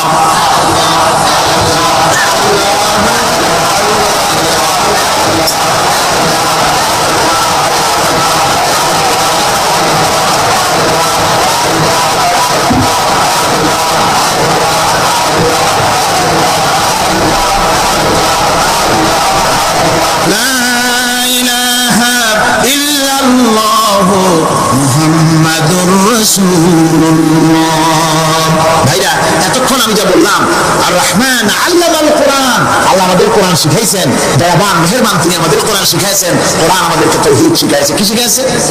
এতক্ষণ তাওহীদের কথা বললাম, এবার শিরকের কথা শুনতে হবে। তাওহীদ বোঝা যাবে না শিরক না জানলে, শিরক বোঝা যাবে না তাওহীদ না জানলে। দিন বোঝা যায় না রাত না বুঝলে, রাত বোঝা যায় না দিন না হলে, টক বোঝা যায় না মিষ্টি না হলে, মিষ্টি বোঝা যায় না টক বাতিটা না হলে। কথা বুঝতে পেরেছেন? একটার বিপরীত আর একটা, এটাকে বুঝতে হবে। সুতরাং শিরক এটা হচ্ছে আন্দাজ আর অনুমানের। শিরকের ভিত্তি আন্দাজ আর অনুমান। শিরকের ভিত্তি কি? এই কথাগুলি আমার না, আমি কার কথা শোনাতেছি? আমি কি কিসসা কাহিনী শোনাচ্ছি? গাঁজাখুরি গল্প? আল্লাহ, আমার আল্লাহ পাক বলছেন, আলা ইন্না লিল্লাহি মান ফিস সামাওয়াতি ওয়া মান ফিল আরদ। যারা রাখো আসমানের বাসিন্দা হোক আর জমিনের বাসিন্দা হোক, সব হচ্ছে আল্লাহর মালিকানাধীন। কার মালিকানাধীন? ওয়া মা ইয়াত্তাবিউ আল্লাযীনা ইয়াদউনা মিন দুনিল্লাহি শুরাকা। যারা আল্লাহকে ছাড়া মন গড়া শরীকদারকে ডাকে, আল্লাহর বাদ দিয়া অন্য শরীকদের যারা ডাকে, তারা এইটা ডাকে কিভাবে? ইয়াত্তাবিউনা ইল্লা যান্না ওয়া ইনহুম ইল্লা ইয়াখরুসুন। তারা নিছক আন্দাজ এবং অনুমানের অনুসারী, আর শুধু কল্পনাই করে। সব কল্পনা, কোনো দলিল নাই। মাজারে গিয়া কিছু চাওয়া, এর কি কোনো দলিল আছে? রাসূলুল্লাহ এরকম করেছেন, সাহাবায়ে কেরাম এরকম করেছেন? আগরবাতি দেওয়া, মোমবাতি দেওয়া, চাদর দেওয়া, এগুলো রাসূলুল্লাহ করেছেন না সাহাবায়ে কেরাম করেছেন? এগুলি সব আন্দাজ এবং অনুমানের উপরে করা। শিরক হচ্ছে অন্ধ অনুকরণের পরিণতি। ওই দেখছি মা বাপ করেছে, মুরব্বীরা করেছে, তাই করে। আল্লাহ পাক বলছেন, যদি তাদের জিজ্ঞেস করে সব কাজ করো কেন তারা? রব্বুল আলামিন বলেন, হাউলাই মা ইয়াবুদুনা ইল্লা কামা ইয়াবুদু আবাউহুম মিন ক্বাবল। হে নবী, এরা সেই মিথ্যা খোদাদের ইবাদত করে। কেন করে? প্রশ্ন করা হলে তারা এই জন্যই করে যে তাদের বাপ দাদারই করতে দেখেছে, তাই বাপ দাদাদের অনুসরণ তারা করে, অনুকরণ করে, আন্দাজের উপরে, অনুমানের উপরে। তাদের কাছে কোনো দলিল নাই। এই শিরক থেকে ফিরে থাকার জন্য সূরা লোকমানের মধ্যে দেখুন, হযরত লোকমান তিনি তার সন্তানকে ডেকে বলছেন, ইয়া বুনাইয়া ইয ক্বালা লুকমানু লিবনিহি ওয়া হুয়া ইয়াইদুহু ইয়া বুনাইয়া লা তুশরিক বিল্লাহ ইন্নাশ শিরকা লাযুলমুন আযীম। ইয়া বুনাইয়া, হে আমার নান্না মুন্না লাগলা, হে আমার কলিজার টুকরা সন্তান, ইয়া বুনাইয়া লা তুশরিক বিল্লাহ, খবরদার আল্লাহর সাথে শরীক স্থাপন করো না। ইন্নাশ শিরকা লাযুলমুন আযীম। শিরক হচ্ছে মস্ত বড় অপরাধ। যারা শিরক করে তারা অপমানিতের শেষ পর্যায়ে চলে যায়, তারা অপমানিত হয়। কিরকম? ওয়ামান ইউশরিক বিল্লাহি ফাকান্নামা খাররা মিনাস সামাই ফাতাখতাফুহু আত-তায়রু আও তাহবি বিহি রিহু ফি মাকানিন সাহির। আল্লাহর সাথে যারা শিরক করে সে যেন আকাশ থেকে পড়ে গেল। কার কথা এটা? যে ব্যক্তি শিরক করলো সে যেন আকাশ থেকে পড়ে গেল, আর পাখি যেন তাকে মহাশূন্য থেকে ছ মেরে নিয়ে গেল, বাতাস যেন তাকে এক বিরাট প্রান্তরে নিয়ে বিন্দু বিন্দু করে ছিন্ন ভিন্ন করে দিল। তার মানে হলো আকাশ থেকে পড়ে যাওয়ার অর্থ হলো তাওহীদের অবস্থান থেকে সরে যাওয়া। পাখিতে ছো মারার অর্থ হলো যখন সে শিরক করে তখন শয়তানের সে ফুটবল হয়ে যায়। শয়তানের কি হয়? শয়তানের ফুটবল হয়ে যায়। বাতাস উড়িয়ে নেওয়ার অর্থ হলো লালসা এবং নফসের প্রবৃত্তির ভিতরে লোকটি নিমজ্জিত হয়ে যায়। সুতরাং অপমান এবং লাঞ্ছনা পাওনা থাকে যারা শিরক করে তাদের জন্য। আল্লাহ শিরকের ব্যাপারে একটা দৃষ্টান্ত দিচ্ছেন। আল্লাহ পাক কোরআন শরীফে অনেক দৃষ্টান্ত দিয়েছেন। দৃষ্টান্ত দিলে লোকেরা বোঝে ভালো, ঠিক কিনা কোন? আল্লাহ পাক দৃষ্টান্ত দিচ্ছেন, ইয়া আইয়ুহান নাস যুরিবা মাসালুন ফাসতাবিউ লাহু ইন্নাল্লাযীনা তাদউনা মিন দুনিল্লাহি লা ইয়াখলুকু যুবাবান ওয়া লাউ ইসতামাউ লাহু। আল্লাহ পাক বলেন, হে মানব সকল, আমি আল্লাহ একটা দৃষ্টান্ত দিতেছি, তোমরা শোনো। সুবহানাল্লাহ। আল্লাহ পাক বলছেন, আমি একটা দৃষ্টান্ত দেই, তোমরা শোনো। ফাসতাবিউ লাহু, কান পাতা ভালো করে শোনো আমার দৃষ্টান্তটা। আমি আল্লাহর বাদ দিয়ে যারা অন্যদেরকে ডাকে প্রয়োজন পুরাবার জন্য, সন্তান পাওয়ার জন্য, স্বাস্থ্য ভালো হওয়ার জন্য, ঋণ মুক্ত হওয়ার জন্য, ইবাদত করার নিয়ত নিয়ে আমার বাদ দিয়ে তারা যারা ডাকে, যাদেরকে ডাকা হলো ওরা তো মাছির মতো একটা প্রাণীও বানাইতে পারে না। ছোট্ট একটা মাসি বানাইতে পারে? জোরে বলেন পারে? মাসির মতো প্রাণী বানানো তো দূরের কথা। ওয়াইয়াসলুবুহুম যুবাবু শাইআ লা ইস্তানকিযুহু মিনহু দাউফাত তালিব ওয়াল মাতলুব। ওই মাসি যদি তার কাছ থেকে কোনো জিনিস হরণ করে নিয়ে যায়, মাসির কাছ থেকে ওটা ফিরায় রাখার ক্ষমতা তার নাই। মূর্তি বানানো হয় 10খানা হাত, 20খানা হাত, 40টা মাথা, সামনে ডাব আছে, চিড়া আছে, কলা আছে, মুড়ি আছে, কত খাবার। মাসিতে সব কিছু নিয়ে যায়। কুত্তায় দাঁড়ায় যদি গায়ে পেশাবও করে দেয়, এতগুলো হাত একটা হাত দিয়েও সরাইয়া দিতে পারে না। আল্লাহ পাক বলেন দাউফাত তালিবু ওয়াল মাতলুব। যাদের কাছে ওরা চায় ওই আশ্রয় প্রার্থী আর আশ্রয় দাতা দুটোই দুর্বল। হাদিস শরীফে এসেছে, একবার এক মুশরিক রাসূল করিম সাল্লাল্লাহু আলাইহি ওয়াসাল্লামের কাছে এসেছেন একটা ভাঙ্গা, ঠ্যাং ভাঙ্গা, কল্লা ভাঙ্গা একটা মূর্তি নিয়ে। হুজুর বলছেন যে তোমার এই মূর্তিটার কল্লা ঠ্যাং ভাঙ্গা কেন? সে ব্যক্তি কইল যে হুজুর এটা হলো আমার খোদা।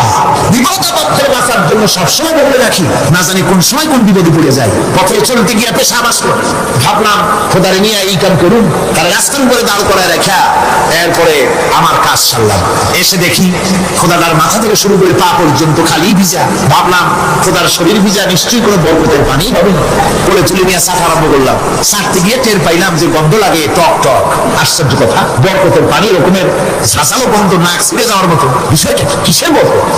এদিক ওদিক তাকায় দেখি দূরে একটা কুত্তা দাঁড়ানো আর তার নিচের থেকে পানি টপকাচ্ছে। তখন বুঝলাম কি বরকতের পানি। কয় হুজুর মেজাজটা খারাপ হয়ে গেল। খোদাটা ঠ্যাংনা না ধরিয়া ঠ্যাং ধরে বললাম তুই খোদা না হুদা? কুত্তার পেশাব দিয়ে নিজের বাঁচাইতে পারো না, আমার বাঁচাবি কেমনে? হুজুর জিজ্ঞেস করলেন আমার কাছে কেন এসেছো? মুশরিক ব্যক্তি বলছেন ইয়া রাসূলুল্লাহ, জীবনের ভুল বুঝতে পেরেছি, আমি এখন তাওহীদের শরবত পান করতে এসেছি। নবীজি বললেন পড়ো লা ইলাহা ইল্লাল্লাহু মুহাম্মাদুর রাসূলুল্লাহ। আল্লাহ পাক কি সুন্দর করে বুঝাচ্ছেন, আমি ছাড়া কারো কোনো ক্ষমতা নাই। আল্লাহুল্লাযী খালাকাকুম সুম্মা রাযাকাকুম সুম্মা ইউমীতুকুম সুম্মা ইউহয়ীকুম। আল্লাহ বলছেন ও বান্দারা শোনো, আমি আল্লাহ তোমাদেরকে সৃষ্টি করেছি, শুধু সৃষ্টি করি নাই, খাবার দিয়েছি। কে দিয়েছেন খাবার? সৃষ্টি করেছি, খাবার দিয়েছি, এরপরে তোমাদের মৃত্যু করব, আবার মৃত্যুর পরে আমি আল্লাহ তোমাদের জিন্দা করব। হাল মিন শুরাকাইকুম মান ইয়াফআলু মিন যালিকুম মিন শাই।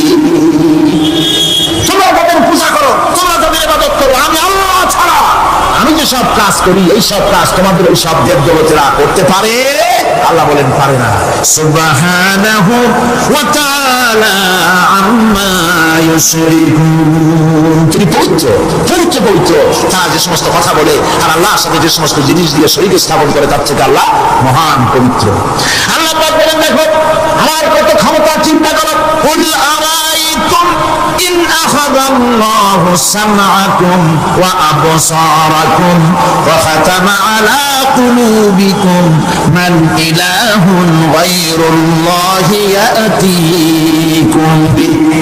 আল্লাহ পাক বলেন নবী আপনি বলেন, বলে দিন আল্লাহ যদি, তোমরা কি কখনো এই কথা চিন্তা করে দেখেছো আল্লাহ যদি ইচ্ছে করেন তাহলে তোমাদের কানের শ্রবণ শক্তি আল্লাহ পাক বন্ধ করে দিতে পারেন, ইচ্ছে করলে তোমাদের চোখ দুটির দৃষ্টি শক্তি আল্লাহ পাক কেড়ে নিতে পারেন, ইচ্ছে করলে তোমার বিবেক বুদ্ধি সব লোপ পায়া পাগলে পরিণত করে দিতে পারেন। পারেন কিনা জোরে কোন? আল্লাহ পাক বলেন কখনই কি সব কথা চিন্তা করেছ? ইচ্ছে করলে আমি তোমার শ্রবণ শক্তি বন্ধ করে দিতে পারি, চোখের দৃষ্টি শক্তি, চোখের নূর কেড়ে নিতে পারি, বিবেক বুদ্ধি লোপ পাওয়া দিতে পারি।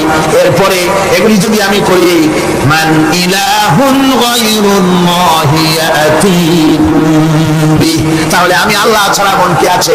আবার তোমার দৃষ্টি শক্তি ফিরায় দিতে পারে, আবার তোমার শ্রবণ শক্তি ফিরায় দিতে পারে, আবার তোমার বিবেক শক্তি ফিরায় দিতে পারে। আছে কি কেউ? আছে? আল্লাহ পাক বলেন আপনি বলেন আমার নিয়ামত খায় লাভালাভি করো, আমার নিয়ামত খাও, পানি খাও, মাছ খাও, গোশত খাও, যে পানি না হলে তোমাদের জীবন বাঁচে না।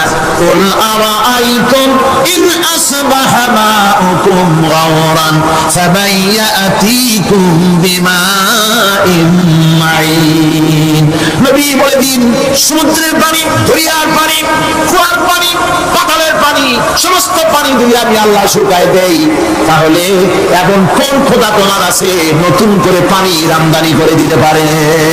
কি সুন্দর করে আল্লাহ বুঝাচ্ছেন, সুবহানাল্লাহ সুবহানাল্লাহ।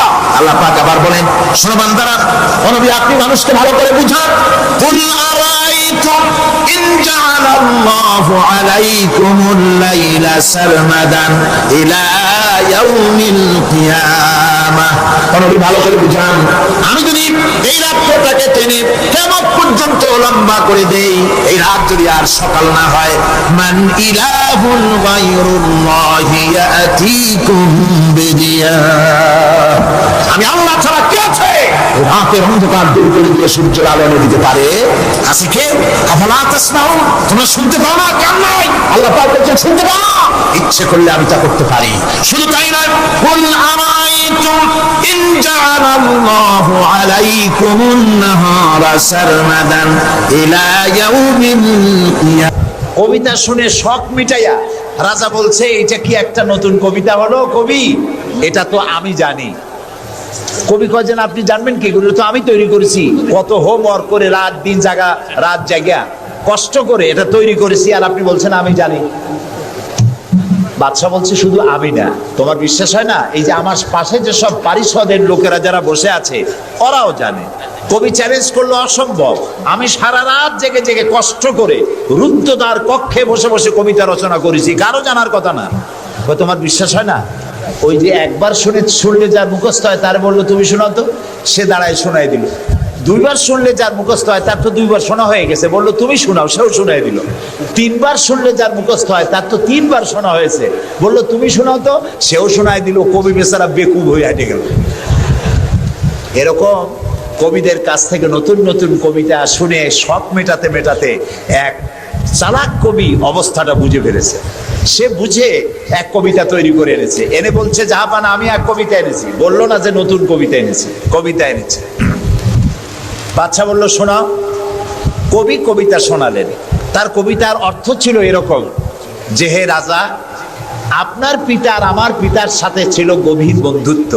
এই বন্ধুত্বের সূত্র ধরে আপনার পিতা আমার পিতার কাছ থেকে 10,000 রৌপ্য মুদ্রা ধার করেছিলেন।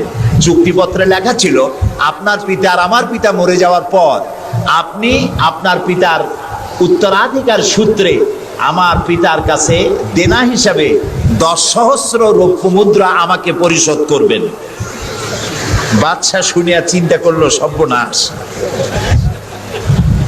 আমি যদি বলি যেটা আমি জানি আর সাথের লোকেরাও জানে, তাহলে তো সাক্ষী প্রমাণ হয়ে গেল, তাহলে তো 10,000 মুদ্রা না রৌপ্য মুদ্রা দেওয়া লাগবে। কি সাংঘাতিক কথা। রাজা তখন বলল, কবি, এতদিনে নতুন একটা কবিতা তুমি আমারে শোনালে, যা আমিও জানি না আমার লোকেরাও জানে না। আমি এই গল্পটি আপনাদেরকে শোনালাম এজন্যে যে সেই যুগের লোকেরা যতটা পাগল, আহাম্মক, বেকুব আমরা মনে করি, এরকম বেকুব ছিল না, আহাম্মক ছিল না। তাদের শৌর্য ছিল, তারা স্বাধীন চেতা ছিল, বীরত্বগাথা ছিল তাদের। তারা কারোর অধীনতা স্বীকার করতো না। বুদ্ধি ছিল, প্রজ্ঞা ছিল, মেধা ছিল, সব ছিল। শুধু একটি জিনিসের অভাবে তারা চুরি করত, ডাকাতি করত, জেনা করত, ব্যভিচার করত, হত্যা করত, এগুলিকে কোনো অপরাধ মনে করতো না। সেই জিনিসটির নাম ছিল ওহীর জ্ঞান। সেই জিনিসটির নাম ছিল কি?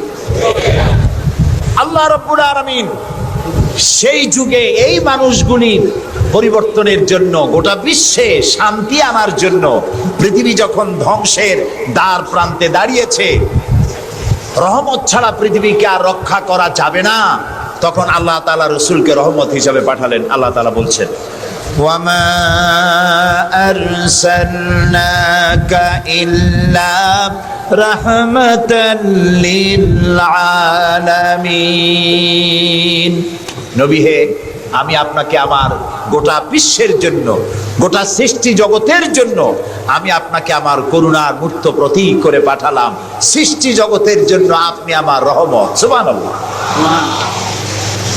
বর্তমান যে মাসটা চলছে, এই মাসটির নাম আরবি মাস মাহে রবিউল আউয়াল। এই মাসেই আল্লাহ তাআলা পাঠিয়েছিলেন বিশ্বনবী মুহাম্মদ রাসূলুল্লাহ সাল্লাল্লাহু আলাইহি ওয়াসাল্লামকে পৃথিবীর মানবতার কল্যাণের জন্য। তাকে এই পৃথিবীতে আল্লাহ তাআলা পাঠিয়েছিলেন। আল্লাহ তাআলা কোরআনে কারীমের মধ্যে বলছেন, সূরা আন-নাহল, আল্লাহ তাআলা বলছেন, وعلى الله قصد السبيل ومنها جائر ولو شاء لهداكم أجمعين وعلى الله قصد السبيل। আর সোজা রাস্তা বলে দেওয়ার দায়িত্ব আমি আল্লাহর। সুবহানাল্লাহ বলেন। সোজা রাস্তা বলে দেওয়ার দায়িত্ব কার? আল্লাহ তাআলা বলছেন সোজা রাস্তা বলে দেওয়ার দায়িত্ব আমার, যেখানে রয়েছে অসংখ্য বাঁকা পথ। আর আমি যদি ইচ্ছে করতাম তাহলে গোটা বিশ্বের সমগ্র মানব মণ্ডলীকে আমি হেদায়েত করে দিতাম। এখানে প্রশ্ন ওঠে, তাহলে তিনি হেদায়েত করলেন না কেন?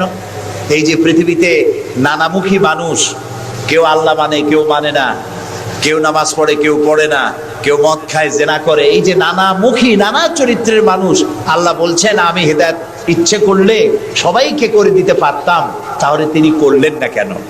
এর কারণ হচ্ছে আল্লাহ তাআলা মানুষকে করেছেন সব থেকে শ্রেষ্ঠ সৃষ্টি। সৃষ্টির সেরা কারা? জোরে বলেন।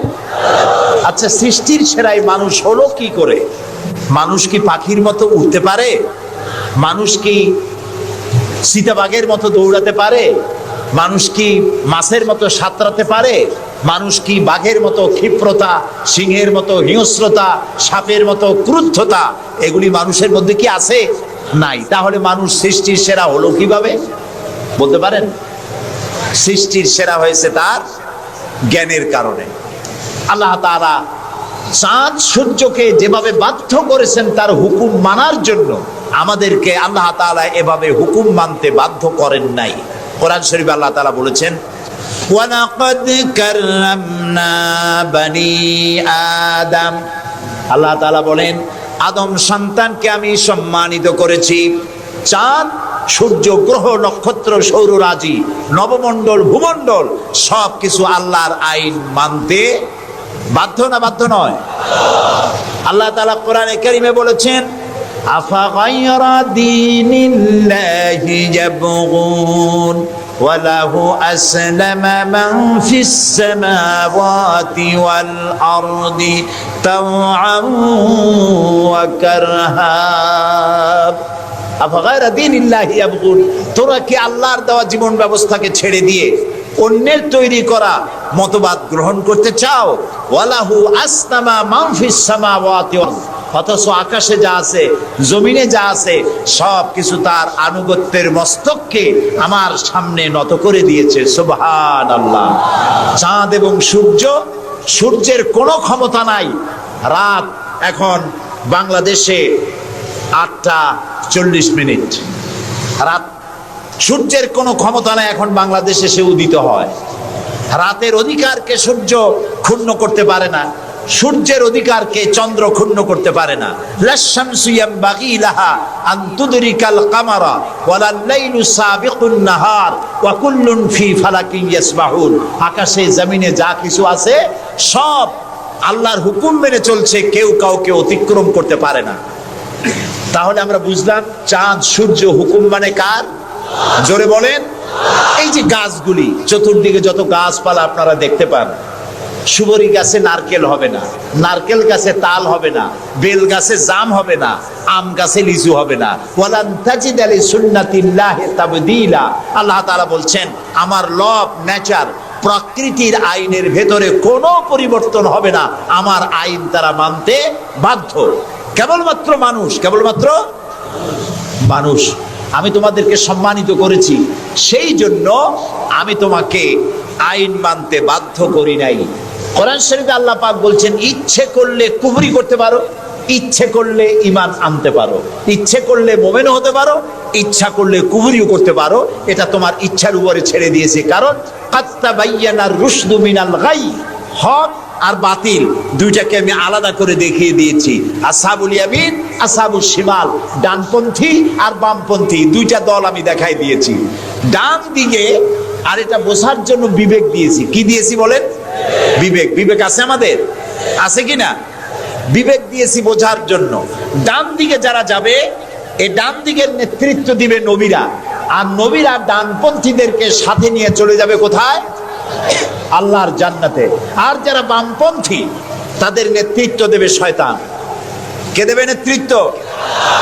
আমি বুঝি না মুসলমানেরা কেমনে বামপন্থী হয়। আমাদের দেশে কিছু মুসলমান আছে নামধারী, নাম মুসলমানের, কিন্তু নিজেদের পরিচয় দেয় তারা বামপন্থী। আছেন এরকম? এই সমস্ত বামপন্থীদের নেতৃত্ব দিবে শয়তান, আর এদেরকে নিয়ে শয়তান তাদেরকে নিয়ে যাবে কোথায়? আল্লাহ তাআলা বলছেন কাত্তাবায়্যানার রুশদু মিনাল গাই, হক এবং বাতিলকে আলাদা করে আমি ভাগ করে দুটি পথকে দেখিয়ে দিয়েছি। এখন তোমার ইচ্ছা আমার উপর ঈমান আনতেও পারো, আর যদি ইচ্ছা হয় আমার সাথে কুফরিও করতে পারো। যেহেতু তুমি গাছ না, সূর্য না, চন্দ্র না, তুমি মানুষ, আমি তোমাকে সম্মান দিয়েছি, সেজন্য তোমার এখতিয়ারে ছেড়ে দিয়েছি আর বিবেকও দিয়েছি। এই বিবেক দিয়ে তুমি বুঝতে পারবা পথ কোনটা। আল্লাহ বলছেন আমার দায়িত্ব হলো ওয়া আলাল্লাহি কাসদুস সাবিল, সোজা রাস্তা বলে দেওয়ার দায়িত্ব আমার। সুবহানাল্লাহ, আমি বলে দিয়েছি সোজা রাস্তা কোনটি। আল্লাহ তাআলা বলেন সূরা ইব্রাহিমের মধ্যে আলিফ লাম রা কিতাবুন আনজালনাহু ইলাইকা লিতুখরিজান নাসা মিনাজ যুলুমাতি ইলান নূর। আল্লাহ তাআলা বলেন হে নবী, আমি আপনার উপর একখানা কিতাব অবতীর্ণ করলাম। এটা একটি কিতাব নাজিল করলাম এই জন্য লিতুখরিজান নাসা মিনাজ যুলুমাতি ইলান নূর, যাতে করে আপনি মানব মণ্ডলীকে অন্ধকার সমূহ থেকে আলোর দিকে নিয়ে আসতে পারেন। লক্ষ্য করুন কথা আল্লাহ, আমি কার কথা শোনাচ্ছি? অন্ধকার সমূহ থেকে আলোর দিকে নিয়ে আসতে পারেন। ওলামারা যারা আলেম তারা বুঝবেন, কোরআন শরীফে আল্লাহ তাআলা অন্ধকারের কথা যত জায়গায় বলেছেন বহু বচনে বলেছেন, এক বচনে বলেন নাই। আর আলোর কথা যখন বলেছেন তখন এক বচনে বলেছেন, বহু বচনে বলেন নাই। নূরের বহু বচন হলো আনোয়ার, এই শব্দটি কোরআন শরীফের মধ্যে নাই। আল্লাহ এখানে কি বলছেন? আমি আপনার উপরে কিতাব অবতীর্ণ করলাম এই জন্য যাতে করে আপনি মানব মণ্ডলীকে অন্ধকার সমূহ থেকে আলোর দিকে আনতে পারেন। অন্ধকার সমূহ কি? অন্ধকার সমূহ হচ্ছে মানব রচিত যত মতবাদ, এ সবগুলো কি বলেন সবাই? অন্ধকার। আর ইসলাম হলো আলো। অন্ধকারের অনেক রূপ হয়, আলোর রূপ হয় মাত্র, বলেন কয়টা হয়?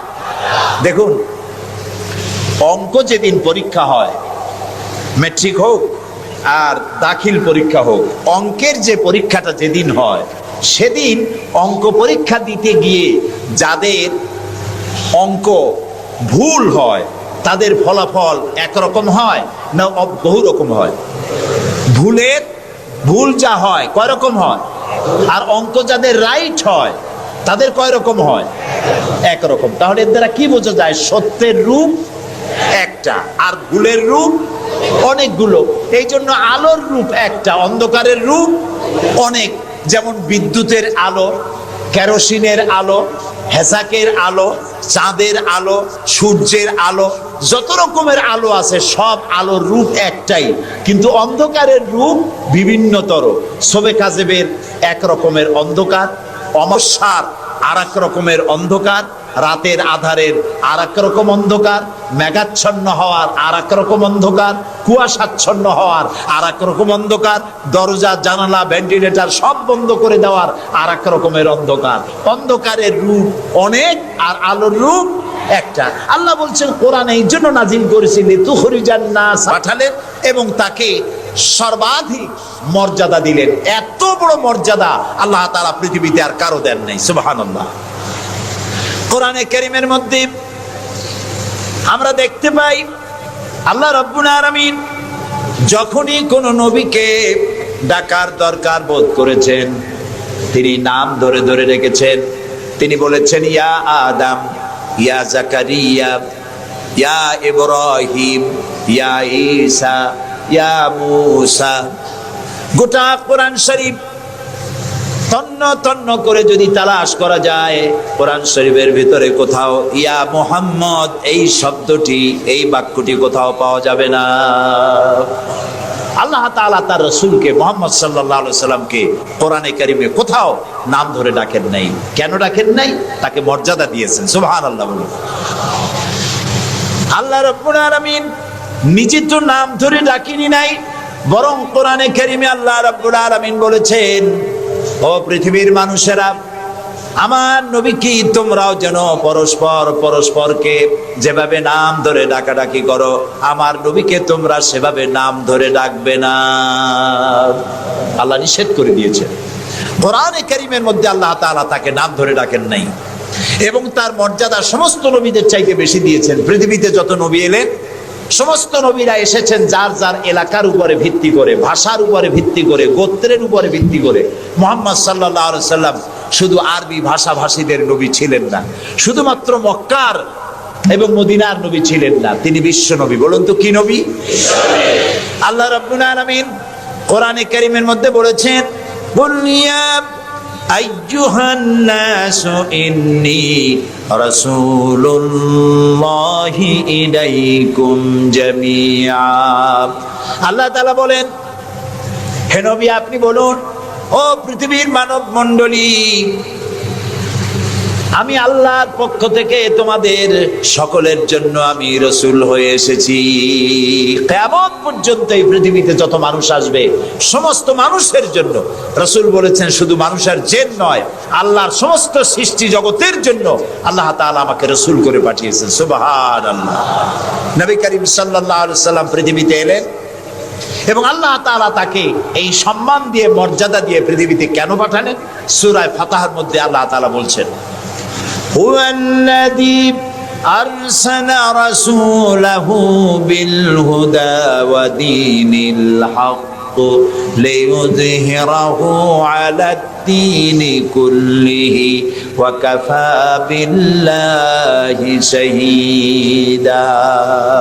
আল্লাহ তাআলা বলেন যে তিনি আল্লাহ, যিনি তার রাসূলকে দ্বীনে হক আর সত্যের বিধান সহকারে পৃথিবীতে পাঠিয়েছেন। কেন? লিইয়ুযহিরাহু আলাদ-দীনি কুল্লিহি, যাতে করে তিনি মানুষের তৈরি করা সকল মতবাদের উপরে ইসলামকে বিজয়ী করে দিতে পারেন। এই জন্য আল্লাহ তাআলা রাসূলকে এই পৃথিবীতে পাঠিয়েছেন। সুবহানাল্লাহ। রাসূলুল্লাহ পৃথিবীতে আসলেন এবং তিনি চরিত্র দিয়ে, যুদ্ধ করে নয়, ইসলাম প্রচার করেছেন কি দিয়ে বলেন? তরবারি দিয়ে নয়। ইসলাম মানে শান্তি, শান্তির ধর্ম। ইসলাম কিসের ধর্ম? শান্তির ধর্ম। মুসলমান কারা? যারা শান্তি প্রতিষ্ঠা করে তারাই। আর আল্লাহর এক নাম হচ্ছে সালাম। আল্লাহর এক নাম কি বলেন সবাই? সালাম। আল্লাহর নাম শান্তি, ইসলাম শান্তি, মুসলমানেরা চায় শান্তি। সেই শান্তি প্রতিষ্ঠার জন্য মুহাম্মদ সাল্লাল্লাহু আলাইহি সাল্লাম তরবারি দিয়ে ইসলাম আনেন নাই, তিনি ইসলাম এনেছেন তার অনুপম চরিত্র মাধুর্য দিয়ে, ব্যবহার দিয়ে, দ্বীন প্রচার করে তার মাধ্যমে জনগণকে ইসলামের মধ্যে এনেছেন। কথা উঠতে পারে তাহলে যুদ্ধগুলো হলো কেন? বদর, ওহদ, হুনাইন, তাবুক, এগুলো ইয়ারমুক, কেন এই যুদ্ধগুলো হলো? এসব যুদ্ধ ছিল ডিফেন্সিভ। পৃথিবীর কোন ঐতিহাসিক কোন ব্যক্তি বলতে পারবে না যে মুহাম্মদ সাল্লাল্লাহু আলাইহি সাল্লাম সর্বপ্রথম আক্রমণকারী হয়েছেন কোন যুদ্ধে। বলতে পারবে কেউ? বলতে পারবে? তিনি তা করেননি। যখন আক্রান্ত হয়েছেন তখন তিনি প্রতিরক্ষামূলক যুদ্ধ করেছেন। আক্রমণাত্মক যুদ্ধ রাসূলুল্লাহ তার জীবনেও করেননি। সুবহানাল্লাহ। চরিত্র দিয়ে তিনি দুনিয়াকে বিজয় করেছেন। পৃথিবীতে যত নেতা আছে সমস্ত নেতাদের চরিত্র তো দুই রকম হয়। নেতাদের চরিত্র কয় রকম হয়?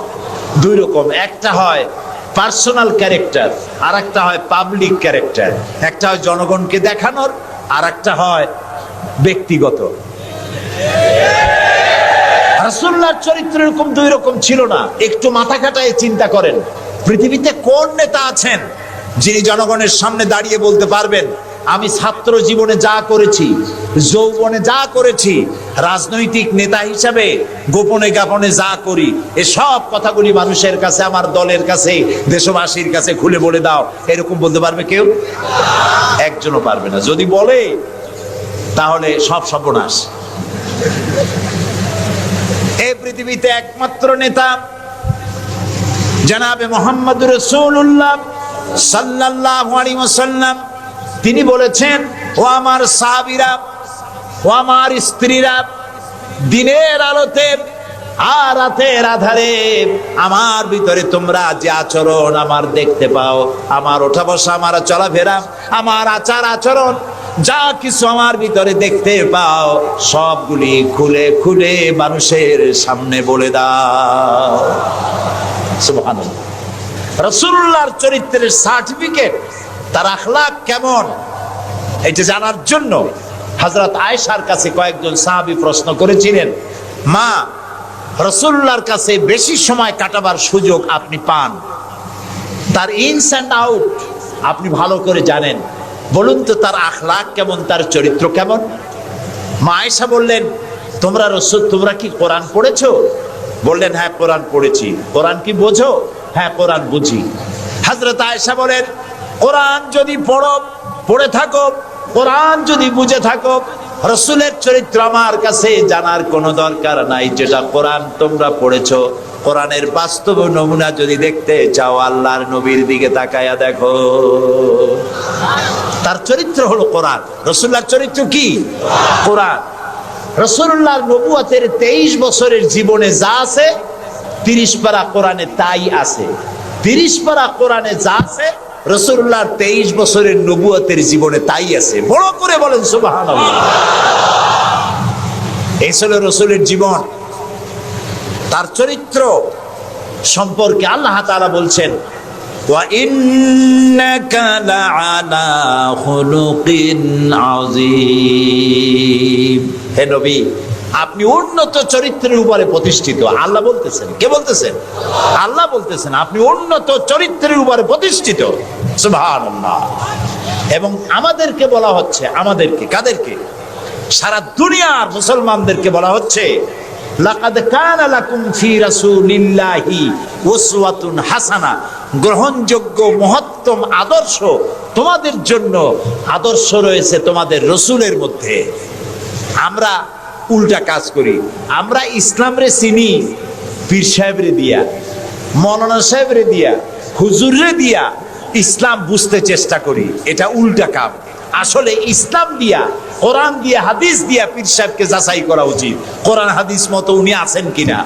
হুজুর সাহেব, মৌলানা সাহেব, নেতা সাহেব কোরআন হাদিস অনুযায়ী আছে কিনা, ওর দ্বারা ওই ব্যারোমিটার দিয়েই বাছাই এবং যাচাই করা উচিত। কিন্তু তা না করে আমরা উল্টাটা করি, যার জন্য আমরা প্রতারিত হই।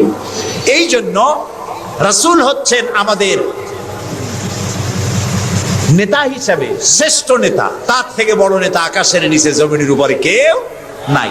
তাকেই গ্রহণ করতে হবে। দেখুন, চরিত্রের উন্নত সার্টিফিকেট দিতে পারে একজন পুরুষের জন্য কে দিতে পারে? তার স্ত্রী। সব থেকে কে পারে? স্ত্রী বলতে পারে এই পুরুষটি কেমন। আর একজন স্ত্রী তার স্বামীর জন্য সব করতে পারে, জীবনটাও বিলাই দিতে পারে, কিন্তু সহজে স্বামীর বিশ্বাস যেটা, সেটার উপরে ঈমান আনা এটি সহজ কথা নয়। যত পীর সাহেবরা আছেন বাইরে মুরিদ বানাতে আসেন, জিজ্ঞেস করা উচিত, হুজুর আপনার বউ আপনার কাছে মুরিদ হয়েছে কিনা?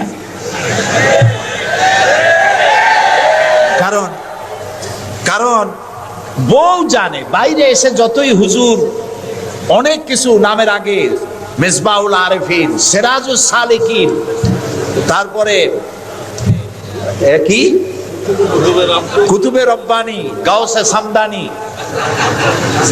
আশেকে পান্দান, সিয়াহে দান্দান, এই যতই বলা হোক না কেন, কিন্তু আসলে উনি কি ওনার বউ চাইতে কেউ ভালো জানে না। এটা ঠিক কিনা? বউ ঈমান আনছে কিনা, মুরিদ হইছে কিনা, ওইটা দেখা দরকার। ড্রাইভারকে জিজ্ঞেস করা দরকার আপনার হুজুর কেমন, ড্রাইভার বলতে পারবে। ওনার সাথে খাদেমদেরকে একান্তে জিজ্ঞেস করা দরকার, হুজুর কেমন, কোনরা বলতে পারবেন। দেখুন, এই পৃথিবীতে নবী করিম সাল্লাল্লাহু আলাইহি সাল্লাম যখন ওহী পেলেন, দ্বিতীয় ওহী ছিল ওয়ানজির আশিরাতাকাল আকরাবিন, নিকটবর্তী লোকদেরকে এবার দ্বীনের দাওয়াত দেন। এই সর্বপ্রথম দাওয়াতের জন্য আল্লাহ তাআলা বললেন, আল্লাহর প্রতি, জাহান্নামের প্রতি ভয় দেখান, সতর্ক করুন মানুষদেরকে। সর্বপ্রথম তিনি মনে করলেন নিকটবর্তীদেরকে দাওয়াত দিতে আল্লাহ বলেছেন আগে। তামার নিকটবর্তী খাদিজার চাইতে তো কেউ নাই।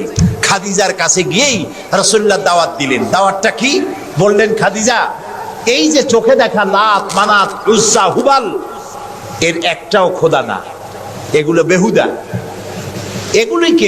এগুলা কিছু বানাইতে পারে না, কেউ রে সাহায্য করতে পারে না, এমনকি নিজেকেও বিপদ থেকে রক্ষা করার কোনো শক্তি ওদের নাই।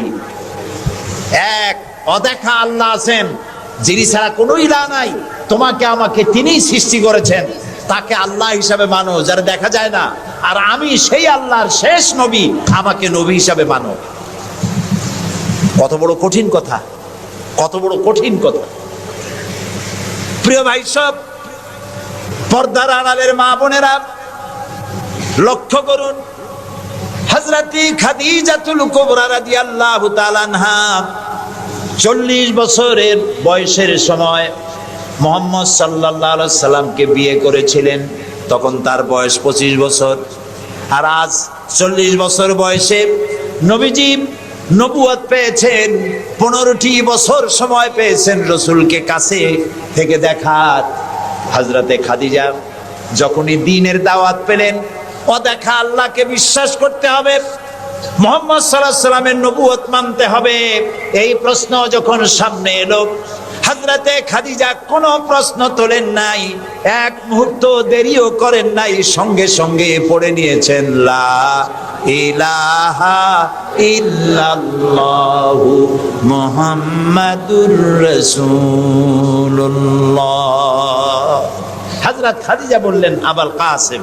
তিনি মুহাম্মদ সাল্লাল্লাহু আলাইহি সাল্লামকে আবুল কাসেম বলে ডাকতেন, হে কাসেমের পিতা, হে কাসেমের পিতা।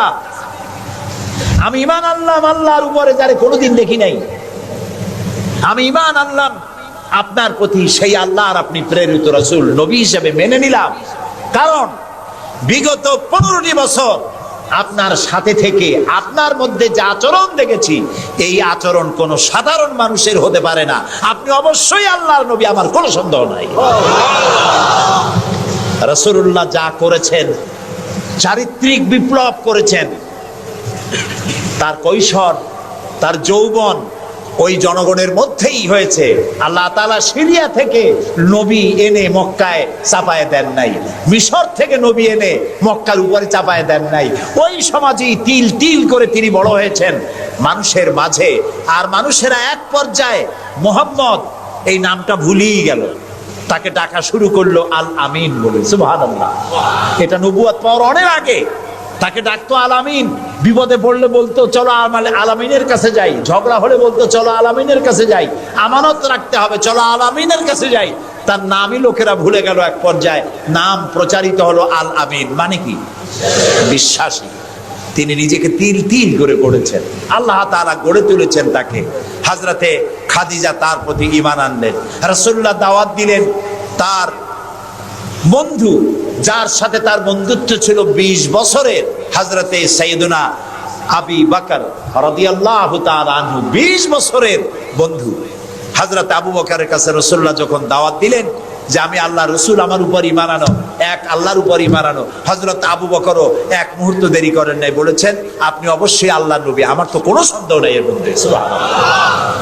রাসূল পাক সাল্লাল্লাহু আলাইহি সাল্লাম এই মক্কি জিন্দেগিতে মানুষদেরকে তৈরি করলেন আল্লাহর ইচ্ছা মাফিক।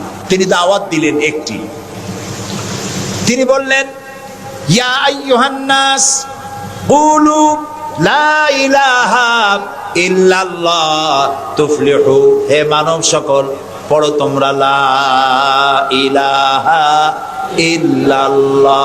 জোরে পড়েন লা ইলাহা ইল্লাল্লাহ, লা ইলাহা ইল্লাল্লাহ।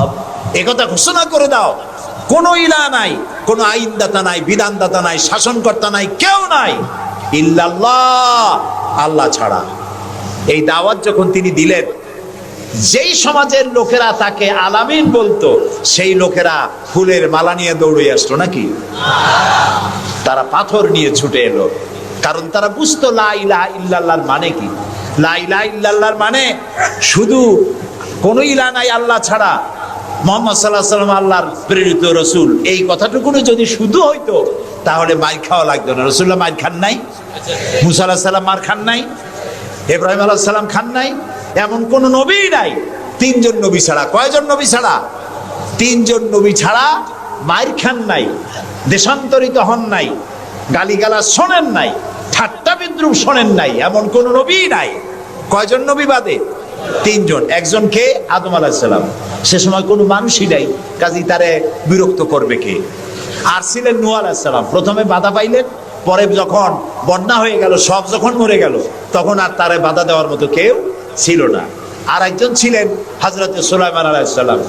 হযরত সুলাইমানকে আল্লাহ সারা পৃথিবীর রাজত্ব তার হাতের মুঠায় দিয়ে দিয়েছিলেন, সেই জন্য তার বিরোধিতাকারী কেউ ছিল না। এই তিনজন বাদে ইয়া হাসরাতান আলাল ইবাদ, বান্দার উপর আফসোস, এমন একজন নবীর যেখানে আল্লাহ তাআলা মুসা আলাইহিস সালামের সঙ্গে কথা বলেছেন, সে জায়গাও যাওয়ার তৌফিক আল্লাহ তাআলা দিয়েছেন, সে জায়গাও দেখে আসছেন। ফিরআউন, তাকে দেখার জন্য মিউজিয়ামের মধ্যে ঢুকলাম, 40 পাউন্ড মিশরীয় মুদ্রা, 40 পাউন্ড লাগলো। এরপরে ওর লাশ দেখার জন্য আরো 70 পাউন্ড লাগবে। পয়সা খরচ করে এই শয়তানটারে দেখতে গেলাম, কারণ আল্লাহ তাআলা বলেছেন কুল সিরু ফিল আরদ ফানজুরু কাইফা কানা আকিবাতুল মুকাদ্দিবিন। ঘুরে বেড়াও, আমার পৃথিবী ভ্রমণ করো। আল্লাহ তাআলা বলছেন আমার পৃথিবী ভ্রমণ করো আর দেখো মহাসত্যের অস্বীকারীদের আমি কি পরিণতি করেছি, দেখে আসো। সুবহানাল্লাহ। আমি গিয়ে দেখলাম মিস্টার ফেরাউন শুয়ে আছে, গ্লাসের বক্সের মধ্যে, কাপড় দিয়ে জড়ানো, গর্দানটা এরকম চিকন, এতটা লম্বা গর্দান, মুখের মধ্যে দাঁত একটা আছে, হাতে এবং হাত পা বের করা, তাতে কিছু নখ টক আছে এবং মাথায় কিছু চুলও আছে। কয়েক হাজার বছর আগের লাশ। সে যখন ডুবতেছিল তখন বলতেছিল আমান্তু না, হ্যাঁ, আমান্তু কামা আমানাত বিহি বানু ইসরাইল, আমি ঈমান আনলাম বনি ইসরাইলরা যার উপর ঈমান আনছে, আল্লাহর উপর ঈমান আনছে এটা কিন্তু বললো না।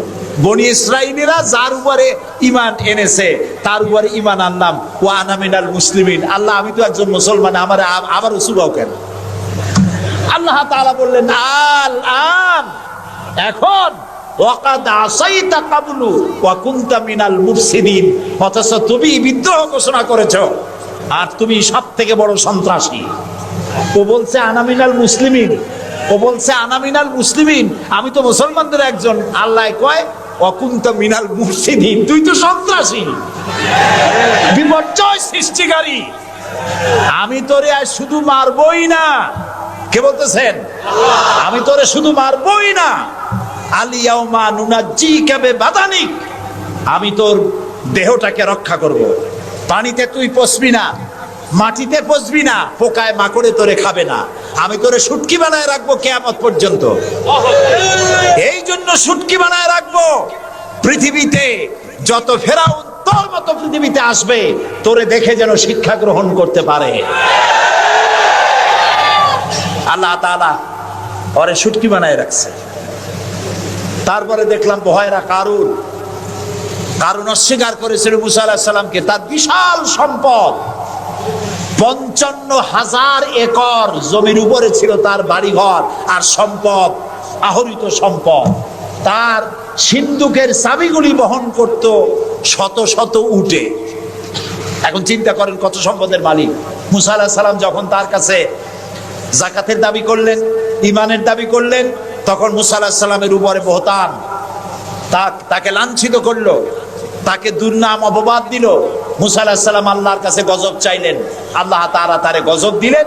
55,000 একর সম্পত্তি, বাড়িঘর, আর সে নিজে শুদ্ধ মাটির নিচে আল্লাহ গরক করে দিলেন। এখন বিরাট হ্রদে পরিণত হয়ে গেছে। তারপরে যখন আমি দাঁড়ালাম, দেখতে পেলাম সমুদ্রের মতো কোনো কুল কেনারা নাই, কোনো কুল কেনারা নাই। তার সম্পদ শুদ্ধ আল্লাহ তাআলা রেখেছেন। আল্লাহ তাআলা বলছেন, পৃথিবী ঘোরো আর দেখো মহাসত্যের অস্বীকারীদেরকে কি ধরনের শাস্তি দিয়েছি, দেখে আসো। সুবহানাল্লাহ। এই ফেরাউনের কাছে যখন মুসা আলাইহিস সালাম বললেন, ঈমান আনো আমার উপরে, আল্লাহর উপরে ঈমান আনো, সে কয়, মা আলিমতু লাকুম মিন ইলাহিন গায়রি, আমি তো জানি না আমি ছাড়া আরো কোন ইলাহ আছে, আমি তো ইলাহ। তুমি যদি আমাকে ছাড়া কাউকে ইলাহ মানো, লাআজআলান্নাকা মিনাল মাসজুনিন, আমি তোমাকে কারারুদ্ধ করে রাখবো। মুসা আলাইহিস সালাম কয়, তুই কারে জেলের ভয় দেখাও? আমি তো আল্লাহর পয়গম্বর, আমি তো তোমার জেলের পরোয়া করি না। সুবহানাল্লাহ ওয়া বিহামদিহি। মুসা আলাইহিস সালামকে কে পাঠাইছে ফেরাউনের কাছে? কে পাঠাইছেন? আল্লাহ তাআলা নিজে পাঠাইছেন। আল্লাহ তাআলা বলছেন, হে মুসা, আমি তোমাকে আমার জন্য বানাইছি। সুবহানাল্লাহ। ওয়া নাখতারতুকা ফাসতামি' লিমা ইউহা। এখন শোনো আমি তোমারে কি বলি। ইযহাব ইলা ফিরআউনা ইন্নাহু তাগা। ফেরাউনের কাছে যাও, সে সীমা লঙ্ঘন করেছে, তার কাছে দ্বীনের দাওয়াত দাও। মুসা আলাইহিস সালাম বললেন, আল্লাহ, আমি তো কথা বলতে কি একটু তোতলা ভাব, আমি তো কথা ভালো করে বলতে পারি না। রব্বিশরাহ লি সাদরি ওয়া ইয়াসসির লি আমরি ওয়াহলুল উকদাতাম মিন লিসানি ইয়াফকাহু কাওলি। আল্লাহ তাআলা আমার সিনাটারে খুলে দাও, আমার বক্তব্যকে স্পষ্ট করে দাও, আমি যা বলি তা যেন মানুষ বোঝে সুযোগ করে দাও। হারুন আখিসদুদ বিহি আজরি ওয়া আশরিকহু ফি আমরি। আর আমার ভাই হারুনকে আমার সহযোগী করে দাও। সুবহানাল্লাহ ওয়া বিহামদিহি। তিনি আল্লাহর দাওয়াত দিলেন। এই দাওয়াত দিতে গিয়ে হযরত মুসা আক্রান্ত হয়েছেন, ইব্রাহিম আলাইহিস সালাম আক্রান্ত হয়েছেন, নবী করিম সাল্লাল্লাহু আলাইহি ওয়াসাল্লাম আক্রান্ত হয়েছেন। আবু জাহেল, আবু লাহাব, উতবা, শাইবা, মুগীরা সবাই মিলে বলেছে, আবু তালেবের কাছে মুহাম্মদ সাল্লাল্লাহু আলাইহি ওয়াসাল্লামকে বলুন যেন লা ইলাহা ইল্লাল্লাহর দাওয়াতটা না দেয়। এই দাওয়াতটা যদি না দেয়, যত বড় সুন্দরী মেয়ে পরি পছন্দ করবেন তার সাথে বিয়ে দিয়ে দেব। টাকা চাই, সোনা চাই, সব দেব। নেতৃত্ব চাই, তাও দেব। আল্লাহর নবীর কাছে এই প্রস্তাব যখন এলো, নবীজি বললেন, আমার চাচা, আপনি ওদেরকে শোনায় দেন। ওদের পক্ষে যেটা দেওয়া সম্ভব সেটা তো দেওয়া দূরের কথা, যেটা দেওয়া সম্ভব নয় তাও যদি ওরা আমাকে দিতে পারে, আকাশের সূর্যটা এনে যদি আমার ডান হাতে উঠায় দেয়, আর আকাশের পূর্ণিমার চাঁদটা যদি আমার বাম হাতে উঠায় দেয়, এর বিনিময়ে আমি মুহাম্মদুর রাসূলুল্লাহ সাল্লাল্লাহু আলাইহি ওয়াসাল্লাম এক মুহূর্তের জন্য তাওহীদের দাওয়াতকে বন্ধ করে দেব না। নবী করিম সাল্লাল্লাহু আলাইহি ওয়াসাল্লাম মক্কি জিন্দেগিতে মানুষের কাছে কালেমার দাওয়াত পৌঁছালেন।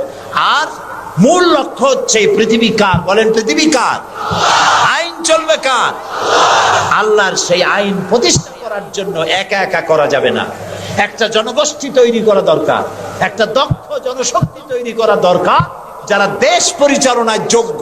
এরকম লোক রাসূলুল্লাহ মক্কির জীবনে 13 বছরে দক্ষ একটা জনগোষ্ঠী তৈরি করে ফেললেন। সুবহানাল্লাহ। দেখছেন দক্ষ কারে কয়? আবু বকর, ওমর, ওসমান, আলী, খাব্বাব, খুবাইব, আমের, তালহা, জুবাইর, আবু উবাইদা ইবনুল জাররাহ রিদওয়ানুল্লাহ তাআলা আলাইহিম আজমাইন। এই সব লোক তৈরি হয়ে গেল। সুবহানাল্লাহ। এই সব লোক তৈরি হয়ে যাওয়ার পর যে উদ্দেশ্যে রাসূলকে পাঠানো হয়েছিল সেই উদ্দেশ্য এখন কার্যকরী হচ্ছে। আমরা তো উল্টোপাল্টা কাম করি। 12ই রবিউল আউয়াল আসলেই পতাকা দিয়ে রাজধানী সাজাই। 12ই রবিউল আউয়াল আসলেই বিরাট একটা মিছিল, কোন একজন লোককে সামনে রাখা, তারপর একটা মিছিল শুরু হয়ে গেল। তোমপে লাখো সালাম। কতগুলা পতাকা নিয়ে লাখো সালাম দিলাম, হাজার হাজার গাড়ি নিলাম, লোকজন নিলাম।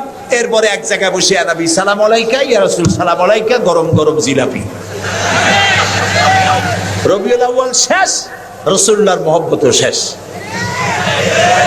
বিশ্বাস করুন, এই সমস্ত জিনিস দিয়ে মূল টার্গেট থেকে মুসলমানদেরকে সরিয়ে দেওয়া হচ্ছে। আপনার আপনারা আমাকে জবাব দেন। যারা এই সব কাজ করে তারা বলে রাসূলুল্লাহর ভালোবাসায় করি। আপনি কি পারবেন রাসূলুল্লাহর লাখো সাহাবীদের মধ্যে একজন সাহাবীও রাসূলুল্লাহকে যে ভালোবাসা দিয়েছেন, পৃথিবীর সব মুসলমান একত্রিত হয়ে অতটা ভালোবাসা কেউ কি দিতে পারবে? পারবে?